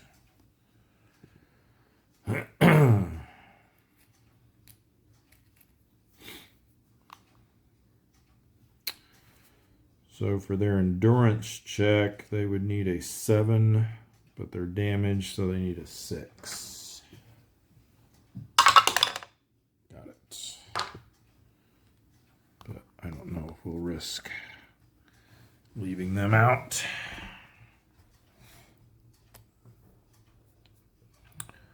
All right. Oh, they're not there. They are here.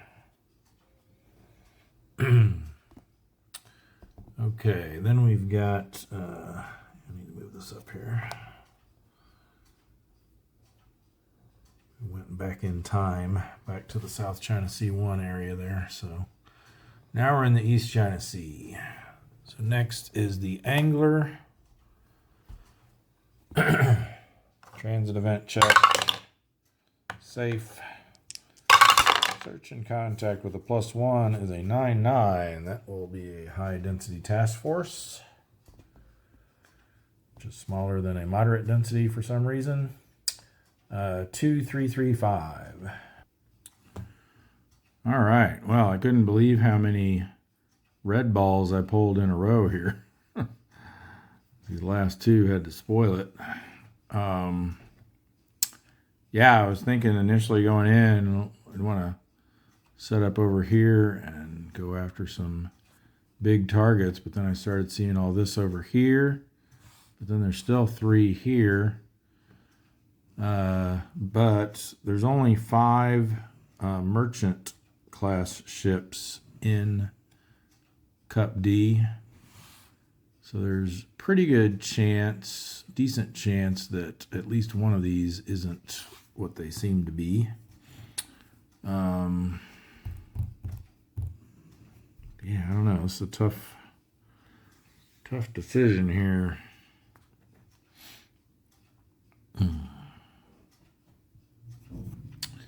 All right, let's go after the big fish.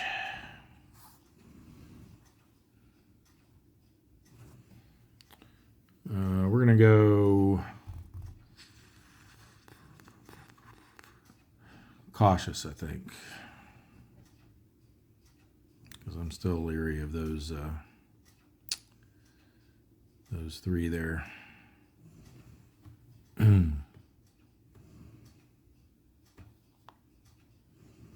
Okay. One of them is accurate. Ooh, it's the Kazahaya 20,000 ton oiler.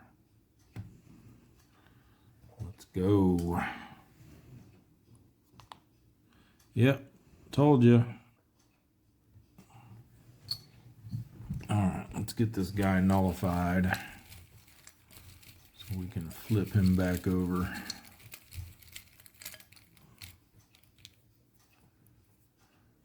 Oh, nice. The Hatakazi is a 3.5 ASW now. So we need to roll a 4 or higher. Come on. So they do get to make their counterattack. That's a 0. All right. Let's see what this one is. Oh, a combat event. Interesting.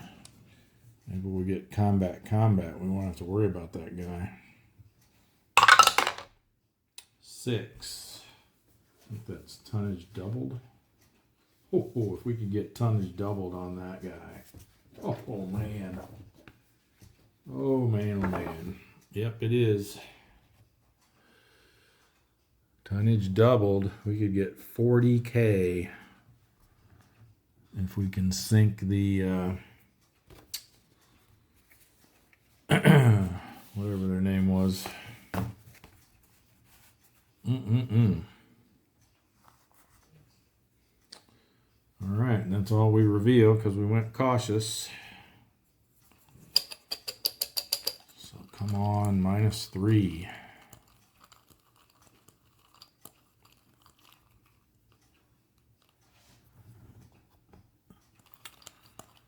I think we'll go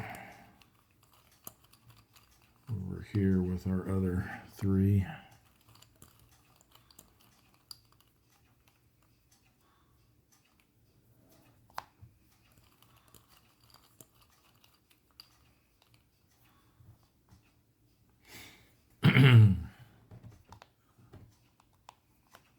Okay, let's get all the bad ones out over here. Good.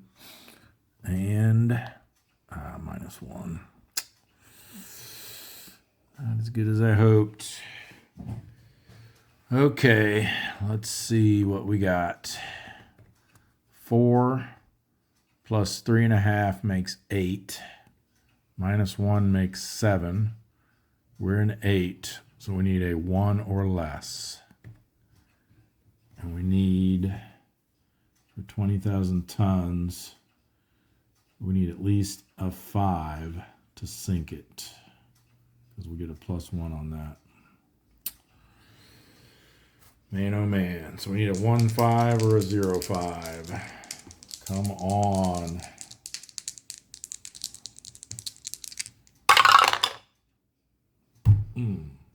Two. The other 2 wouldn't have done it anyway, but still. That is supremely disappointing. And unfortunately, I think it's going to be too dangerous to stay around for another shot. Although, I don't know. It's so hard to pass up a chance at 40,000 tons.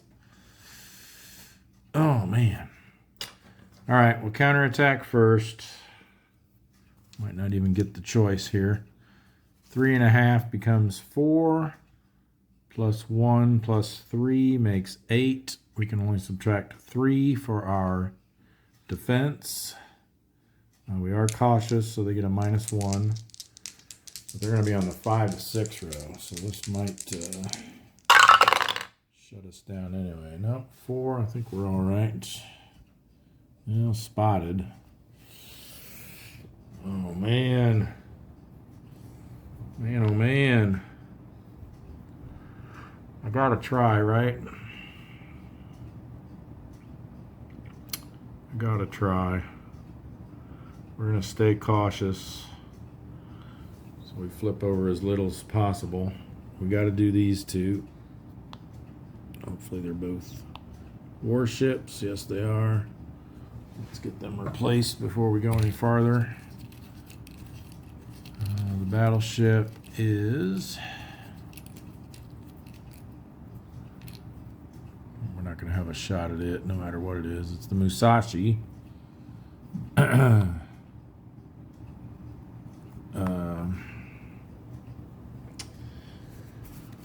we allowed to find them in the East China Sea in 1944? We are. Okay. So they will stick around. And a carrier, which we just have the 2 left, if you recall.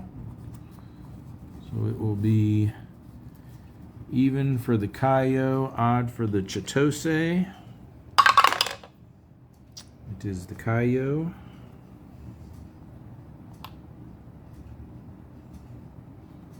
Could have a decent shot at that one too. It goes in D, and then we got to reveal one more. And let's do this one. Okay, good. All right, let's get back over here. Well, yeah, there's no point targeting the battleship other than perhaps not. Well, it won't matter if we may have to, if we try an impossible shot on one of those other two. So yeah, we won't bother targeting the battleship because there's no way we could get them. So we go there. Come on, -3 on that one, please. Yeah, because he'd be 11 plus 4 is 15. Even with a -3, no way. And then our 4th one we will put on this.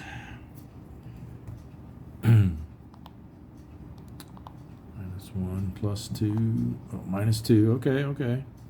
That's as good as we could have gotten. Because it can't go below -3 from the reattack bonus.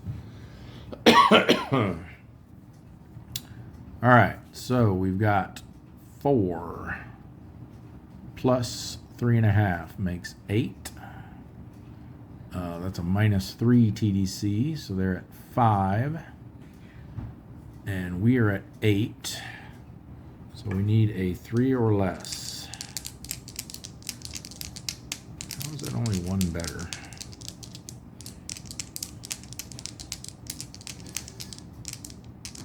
Did we have a -2 last time? 4 plus 4 is 8. -3 is 5.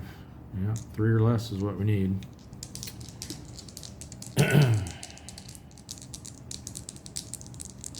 We're still cautious, so we don't have a die roll modifier. Come on, please. Yes. No. Dang it.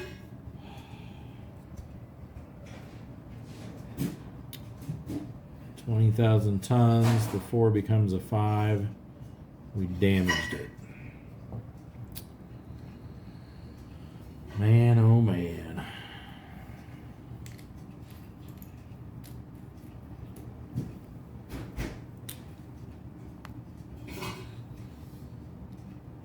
Oh, that's disappointing. To be that close.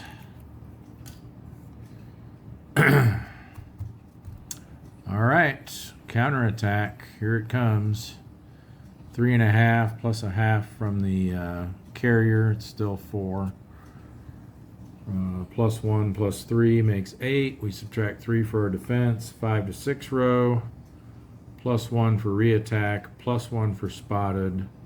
Minus 1 for cautious. So 5 to 6 row with a plus 1.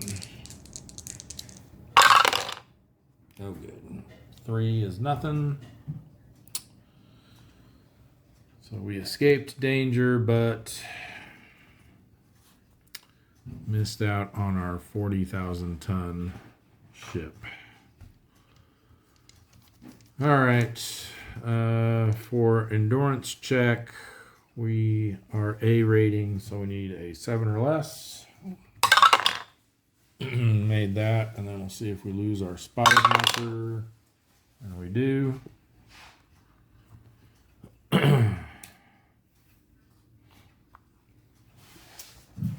Then we will need to roll to see how long this target is now going to be unavailable to us since we damaged it. So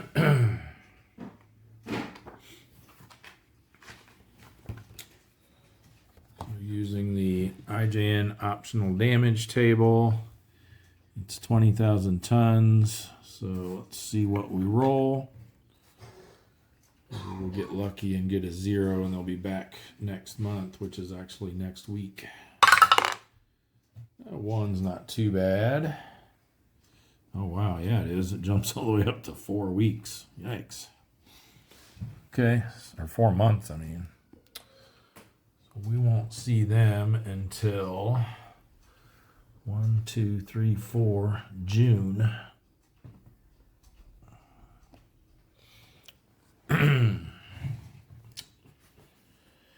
Alrighty. Let's see who's next. Looks like the Tang.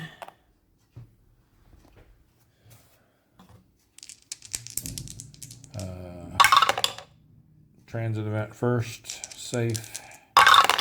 Search and contact 60. Will be a low density small convoy. And let's remember the extra ships this time. 3, 3, and 2. All right, we got this one in column C, is obscured by sea mist. We're gonna go column B. We're gonna go standard attack posture.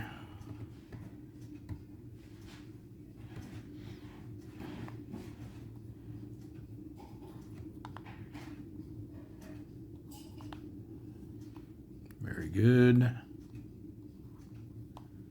And combat event. Now let's get tonnage doubled again, and we'll get to double 2,000 tons. Woohoo!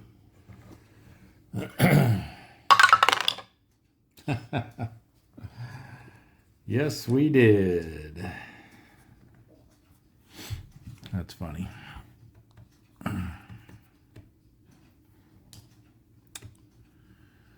Wow, no combat events last week and 3 already this week. All right. We're going to go these 3, obviously.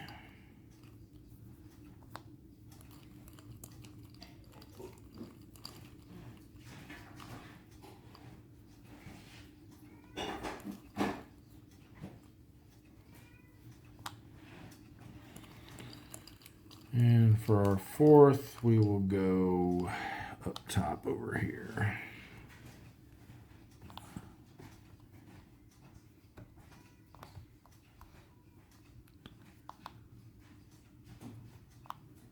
All right, good. We got one good one at least. So I'm I'm not even going to bother with these other ones. 2 minus 3 is a +1. Or a -1, I mean. So 8 minus -1 is 9. We are guaranteed to hit. And guaranteed to damage.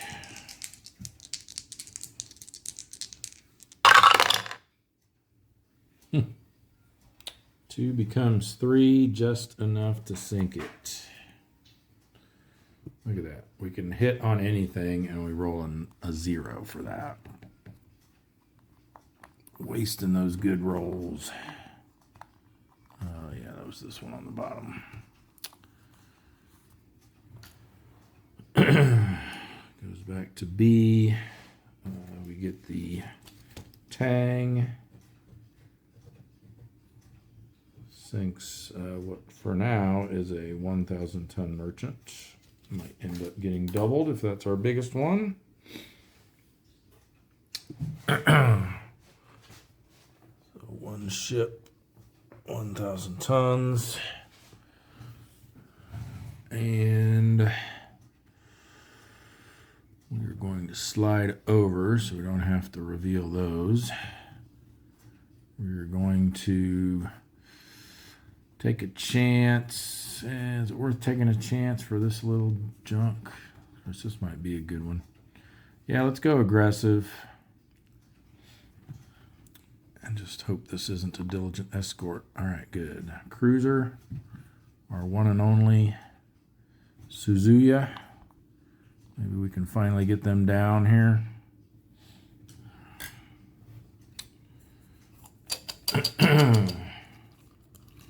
Actually, if we're able to get them and one of those other merchants, then the Tang will get a super skipper. That will kind of make up for not being able to double that 20,000-ton oiler.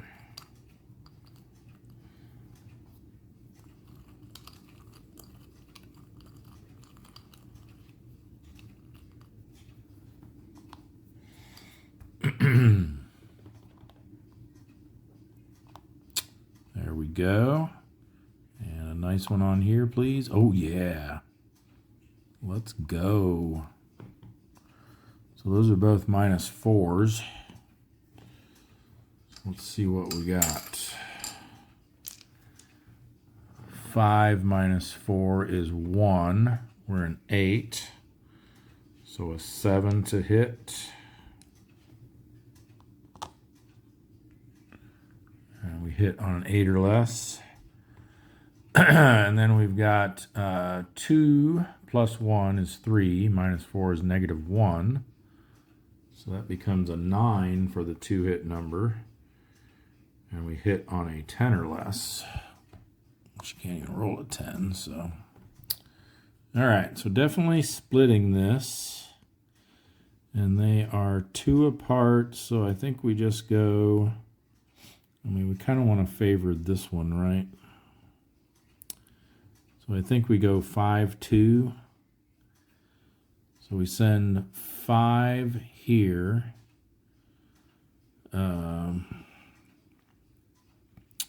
Which becomes 6, which is 2 less than what we were going to send. So this becomes 5. And over here, we're sending 2, which becomes 3, which is 5 less than we were sending. So 9 minus 5 is 4. Yeah, like this. So that means we hit this on a 6 or less, and we hit this on a 5 or less. All right, let's do the cruiser first. So we need a 6 or less. Oh, come on, 9-0, really?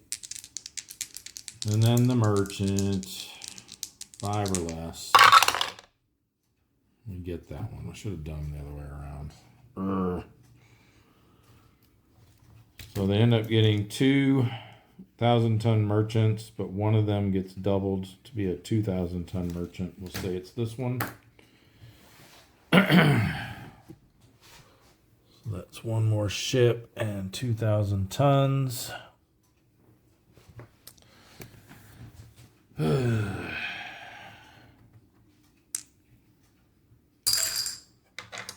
For our endurance check, we did go aggressive, so we need a 6 or less. Got it.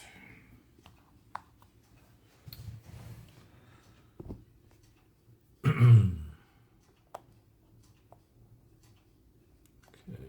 then I'll leave this damaged one on top. I'm probably going to send them home. All right, then we've got the Gunnell. Yep. And they will do a transit event check, followed by a search and contact roll with a +1 is 4-6. And that's a sparse large convoy.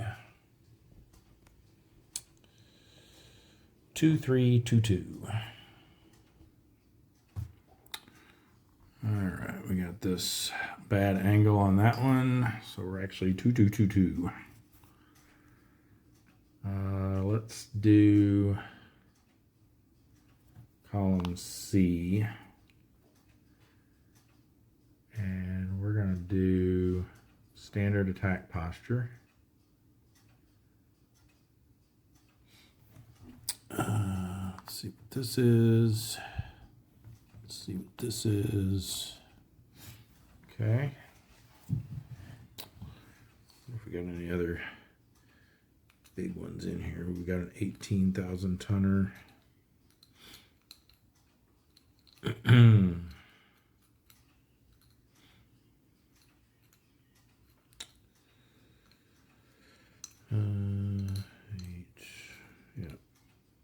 18,000's our biggest one that's left.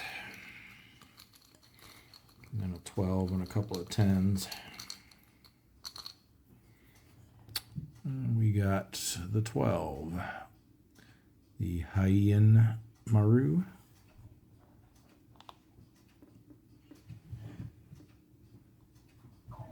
Haiyan. All right, that's 2, and then I think we want to do these 2 over here. Ooh, we got the BB Issei. And a destroyer, which we will unflip. Well, replace it first. Let's get the Issei out of here. There's the Hyuga, there's the Issei.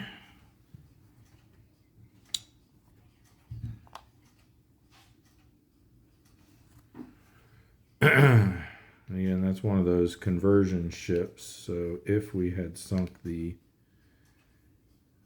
BB Issei before they departed, then that one will be removed from the game. All right, he goes back in cup D. And we need a destroyer for this one, and then we're going to unflip it.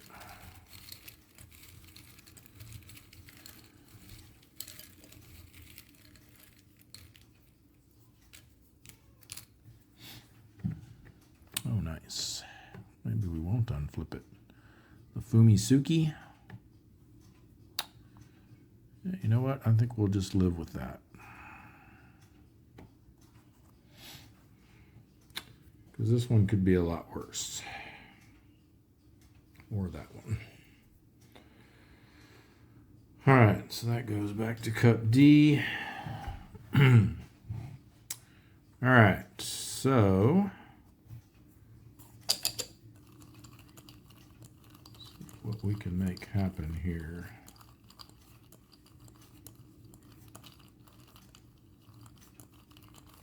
Oh, I think we still have to apply the Japanese battleship doctrine to the BV Issei, but we're in the East China Sea. That's one of the ones that any battleship can be found in, so we're good.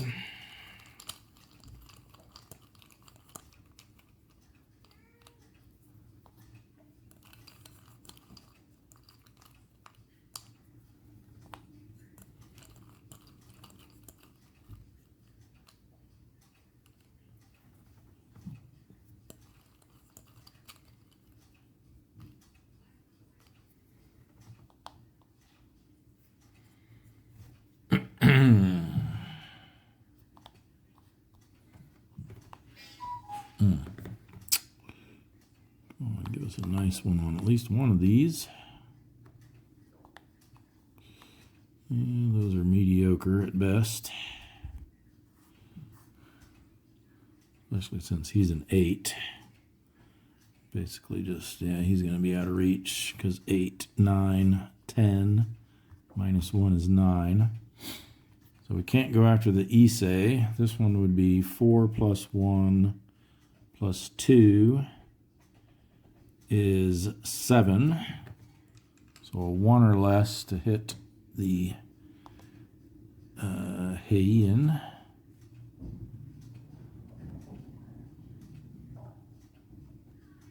And then 1 plus 1 plus 1 is 3, plus 2 is 5.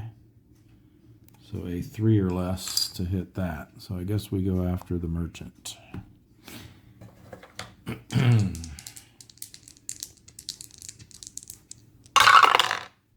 Nope, just missed it. Just a bit outside.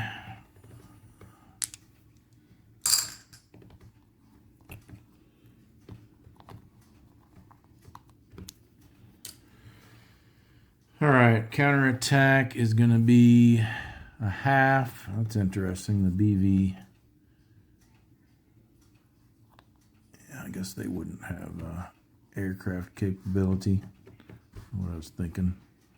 So half rounds up to 1. We got 1 red box and 3 for the war period. Is 5. We subtract 3 because we're in shallow water. 1 to 2 row. Straight roll. 5 is nothing. All right, we slide over to column D.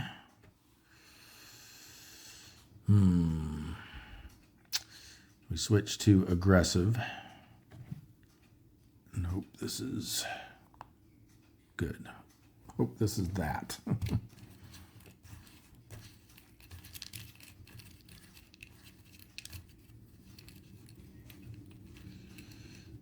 Is the Noshiro, one of the heavier light cruisers.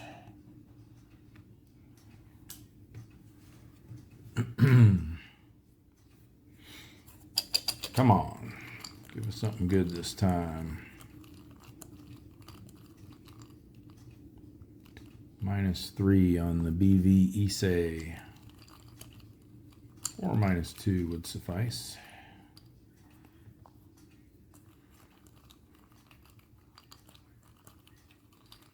Either would be just as good.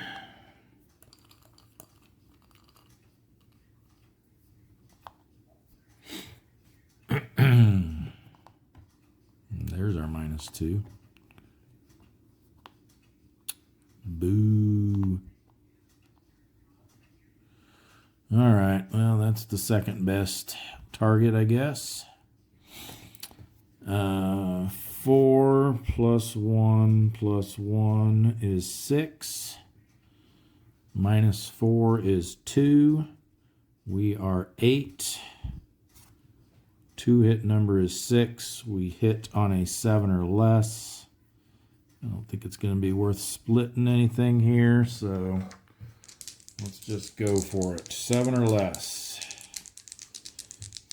Pretty good damage number. Ooh, look at that. 7. I don't know if 3 is going to be enough, though. 3 becomes 4.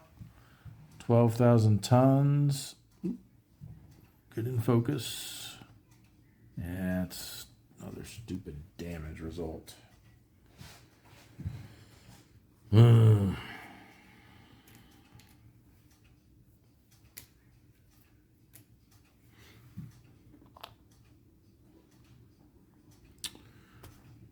Grumble, grumble, grumble. Getting all these high tonnage auxiliaries out of the mix. All right, counterattack's going to be the same. What was it, 1 to 2 row, I think? 1 plus 1 plus 3 minus 3, yep. 1 to 2 row with a +2 this time. 7 is 9. That's damaged. Just keeps getting better and better.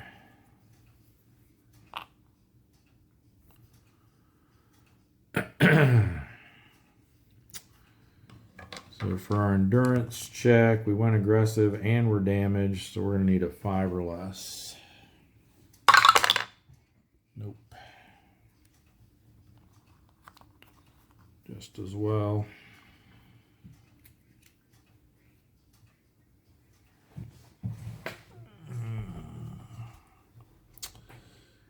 All right, that's going to do it for our ultra area, I think, because I don't want to pull these guys down out of the yellow sea, especially not with congregating risk. So we'll go up there next. Tinosa, search and contact. 5 and 4 is a low density small convoy. 2, 2 and 1. Almost forgot, we need to roll for the damage on the Heian Maru. They got a 0, which is going to be 0 weeks, or 0 months, I mean. Pretty sure a 0 is 0 for all tonnages. Yes, it is. They will be back next month, which is actually next week, along with a couple others. All right, now we'll get the Tinosa's small convoy set up. Well, I was hoping for something a little less foreboding.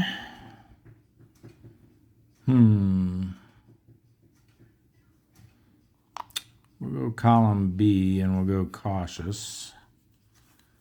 I want to see what's over here. Okay, good. Another crack at the Suzuya, who keeps managing to elude us. And then we'll go here and here. Perfect. Sorry, we should have replaced that before flipping, but we knew what it was going to be. It's going to be a hard habit to break. I've been doing it where I don't replace them until after I flip everything for so long. All right. Let's see what we can do here.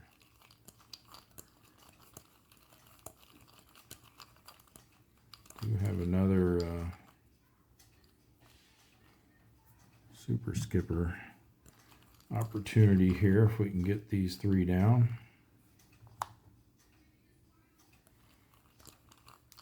So hopefully we can get that 7,000 ton merchant in the first round and then slide over and take out the gunboat and the cruiser in the second round. We need a 4th one here. We will put it on this one since we know it can't be a diligent escort.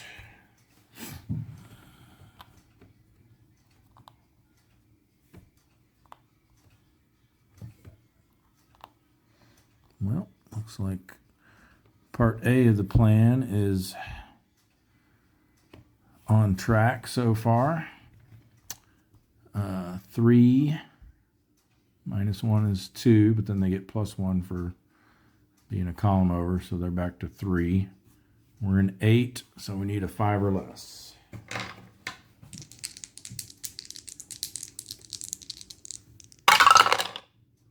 There we go. Good start. Tinosa.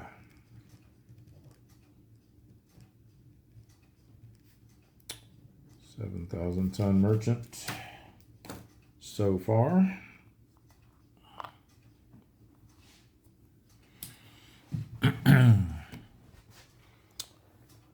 One ship.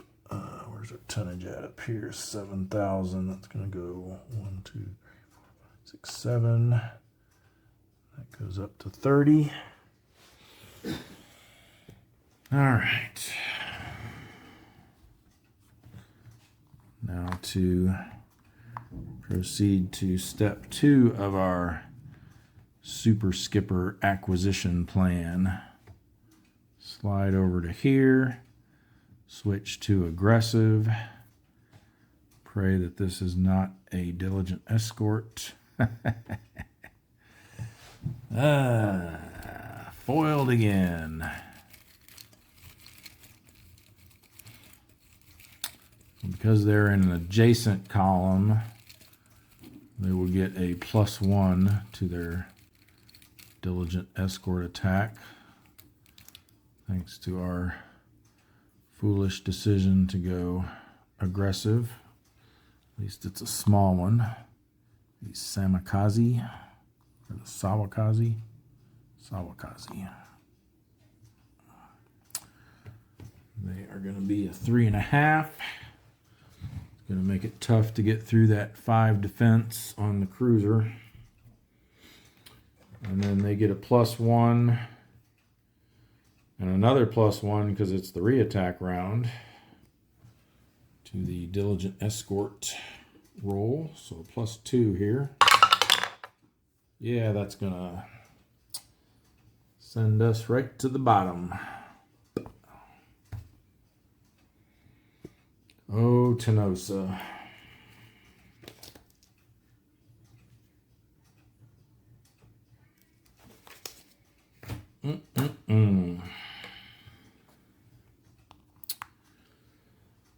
Well, that's going to put us up to 70 subs lost.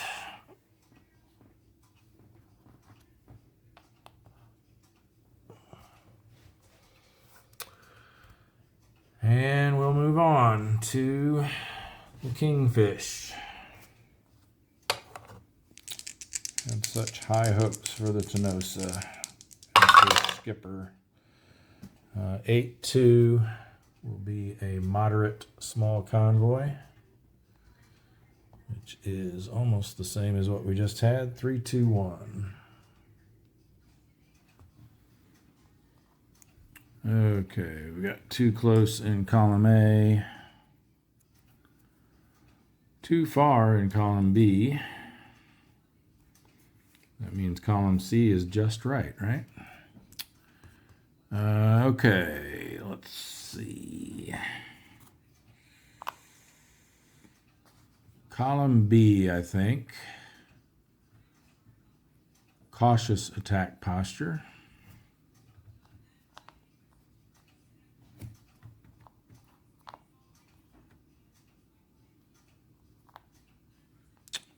Combat event. Can we get tonnage doubled 3 times in a row? No. 7 is counterattack combat, I think. Yes, it is. Which will have no effect because there is no counterattack.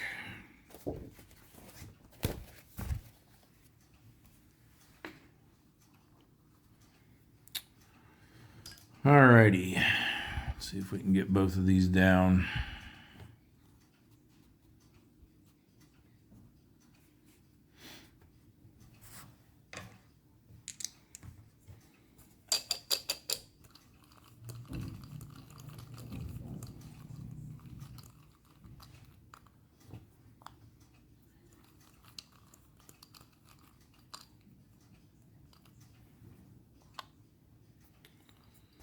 Okay, +1, +2. So we'll go after this one. 1 + 1 is 2. We are 8. 6 or less. Wow. Just wow. Slide over. Switch to standard. We can make a viable split shot if we have the opportunity.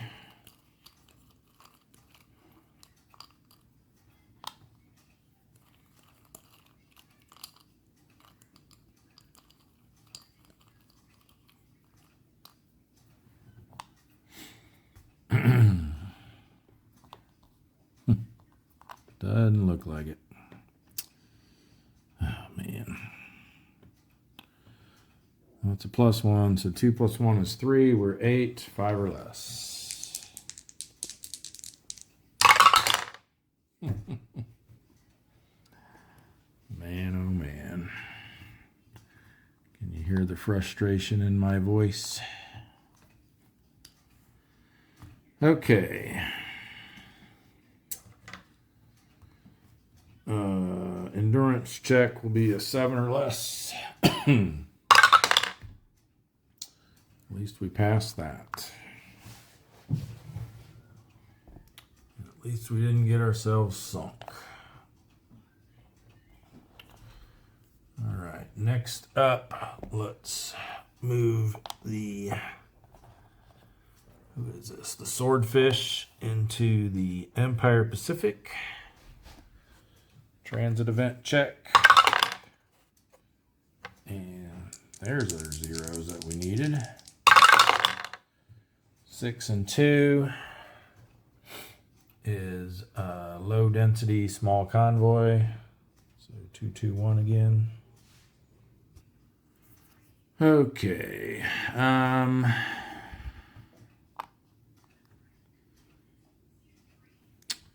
We're going to set up here and we're just going to go aggressive. Let's see it all.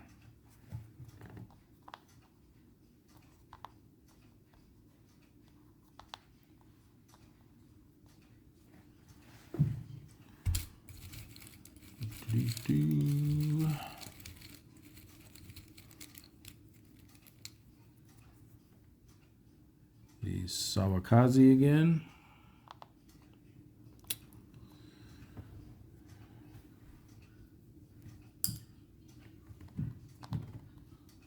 Another one. Really?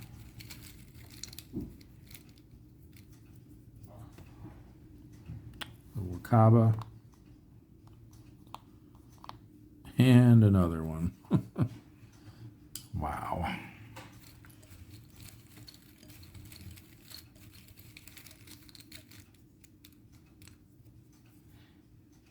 The Namikaze. All right. At least it's only 3 total.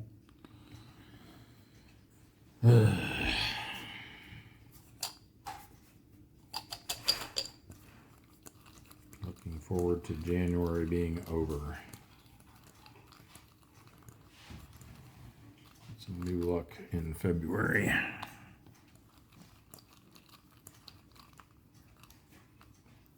Let's target that one so we can try to take him out if nothing else works out better.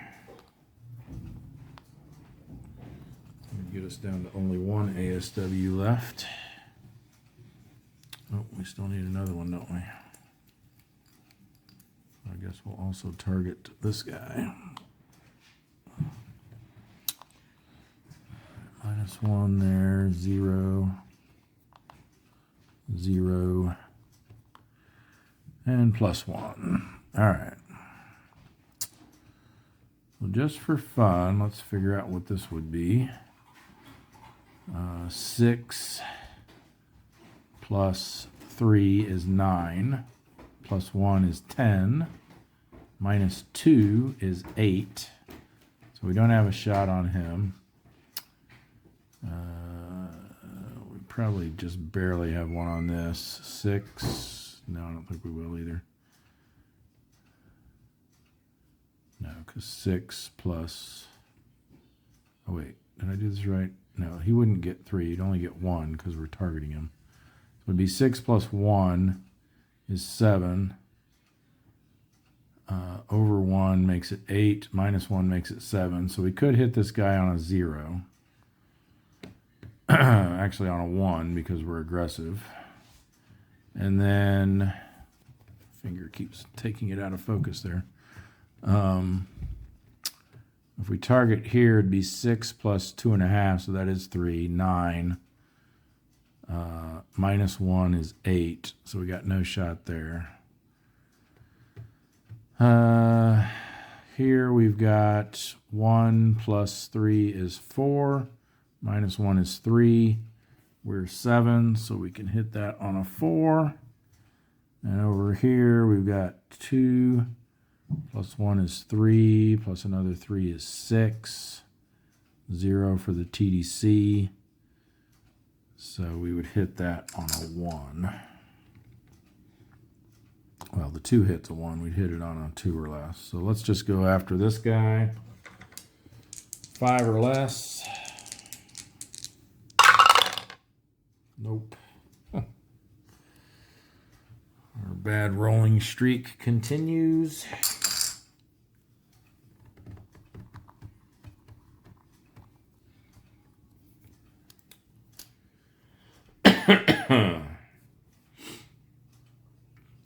Counterattack. 3 plus 1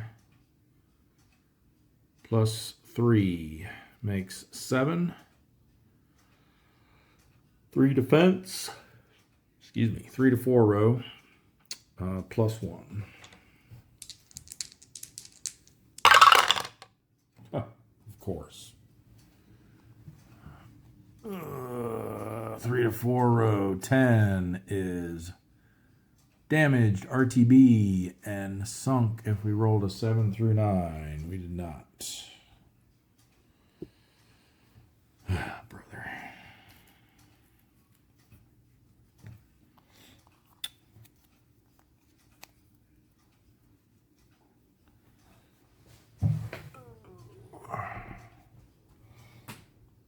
All right, and we will finish out here with our patrols at least in the Kuril Islands with the S30, is that 5 or 3? S35.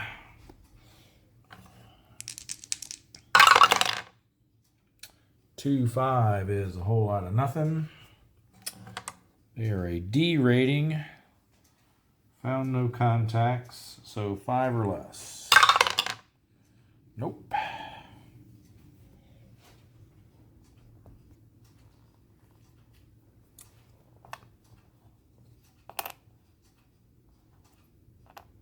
And that's the S33. Search and contact. 9-8 is a high density task force. Which again is smaller than a moderate density task force for some reason. I know I mention that all the time, but it really bugs me. 1224. All right, too close, column A. I don't think the S33 has any business in column D. So we're just going to go here and go standard.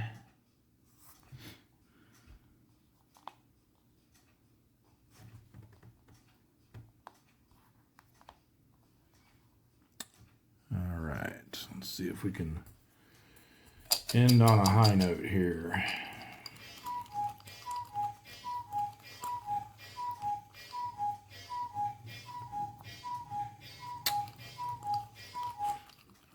And yes, if you were counting the cuckoos, it is midnight, not noon.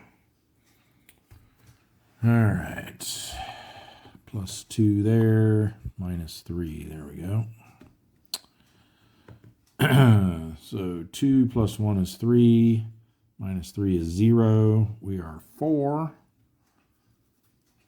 So 4 or less.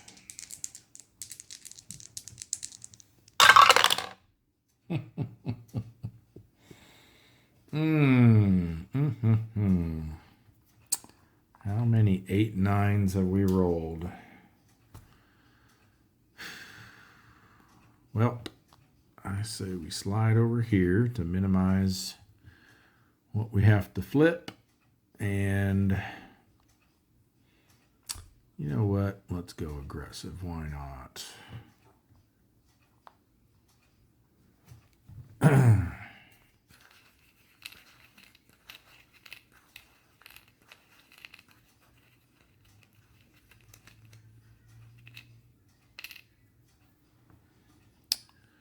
The Kashima, one of those little 3,000 tonners.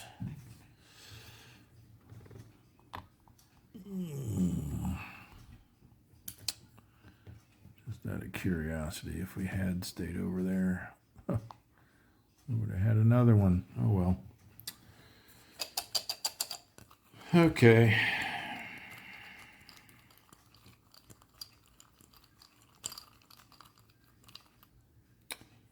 Our aggressive posture will at least more than make up for the fact that we slid a column over.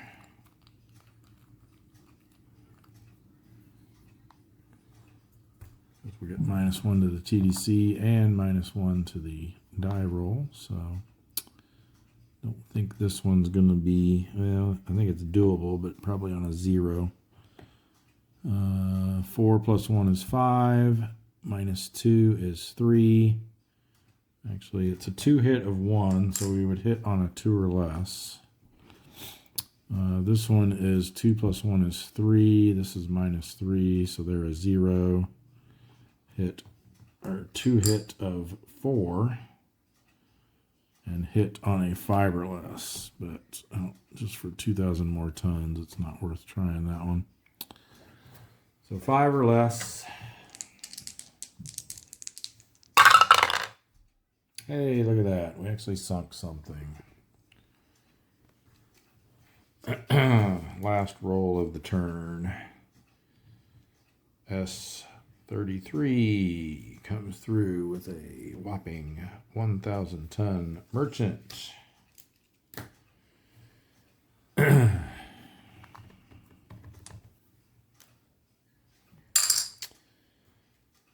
Let's rack that up. That's going to put us, that's going to end the month actually at 514 ships sunk, 2,337,000 tons, 70 subs lost, and Wolfpack experience still at 5. All right, we got to do their endurance check.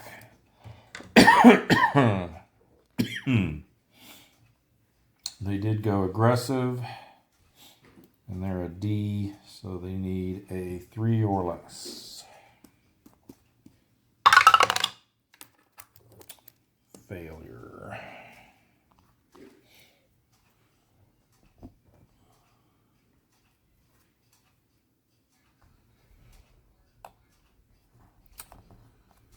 All right, we've got a few subs coming out yet.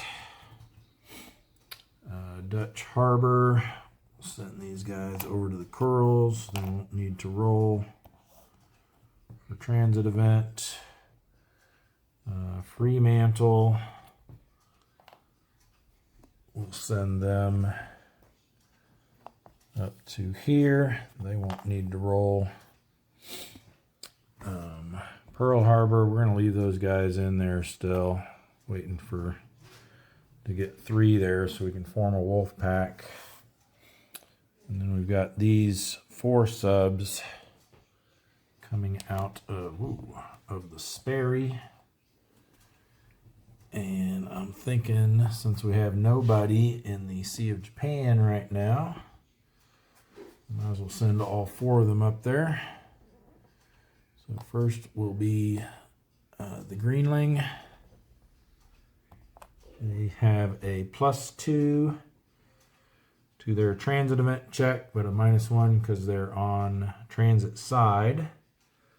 So a net +1, so 7, 8, or 9.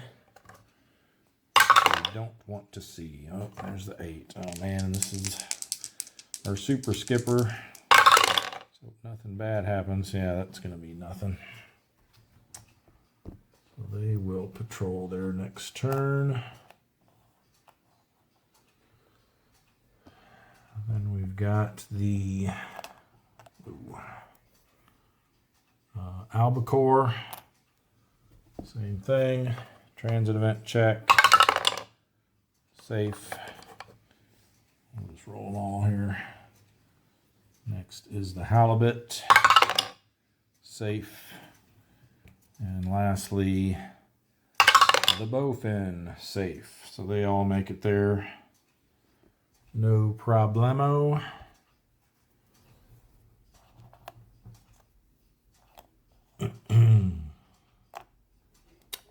Hopefully they can bag some big ones up there next turn. All right, that's going to do it for that. We do have, I think, one sub that's still spotted over here. So let's see if he can lose that this turn. He does.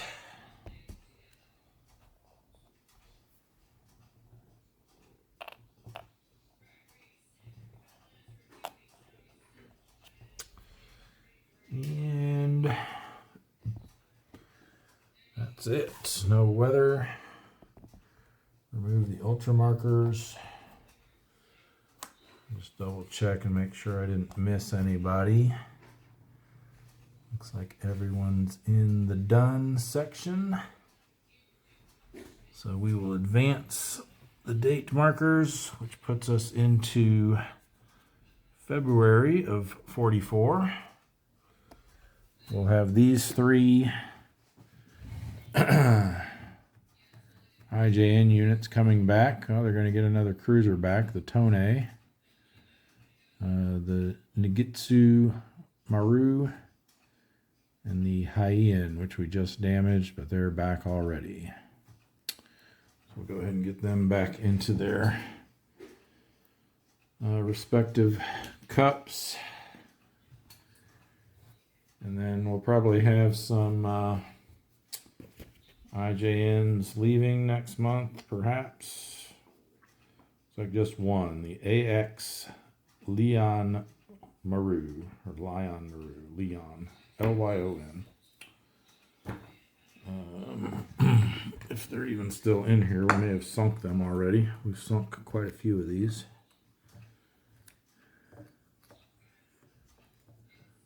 Yeah,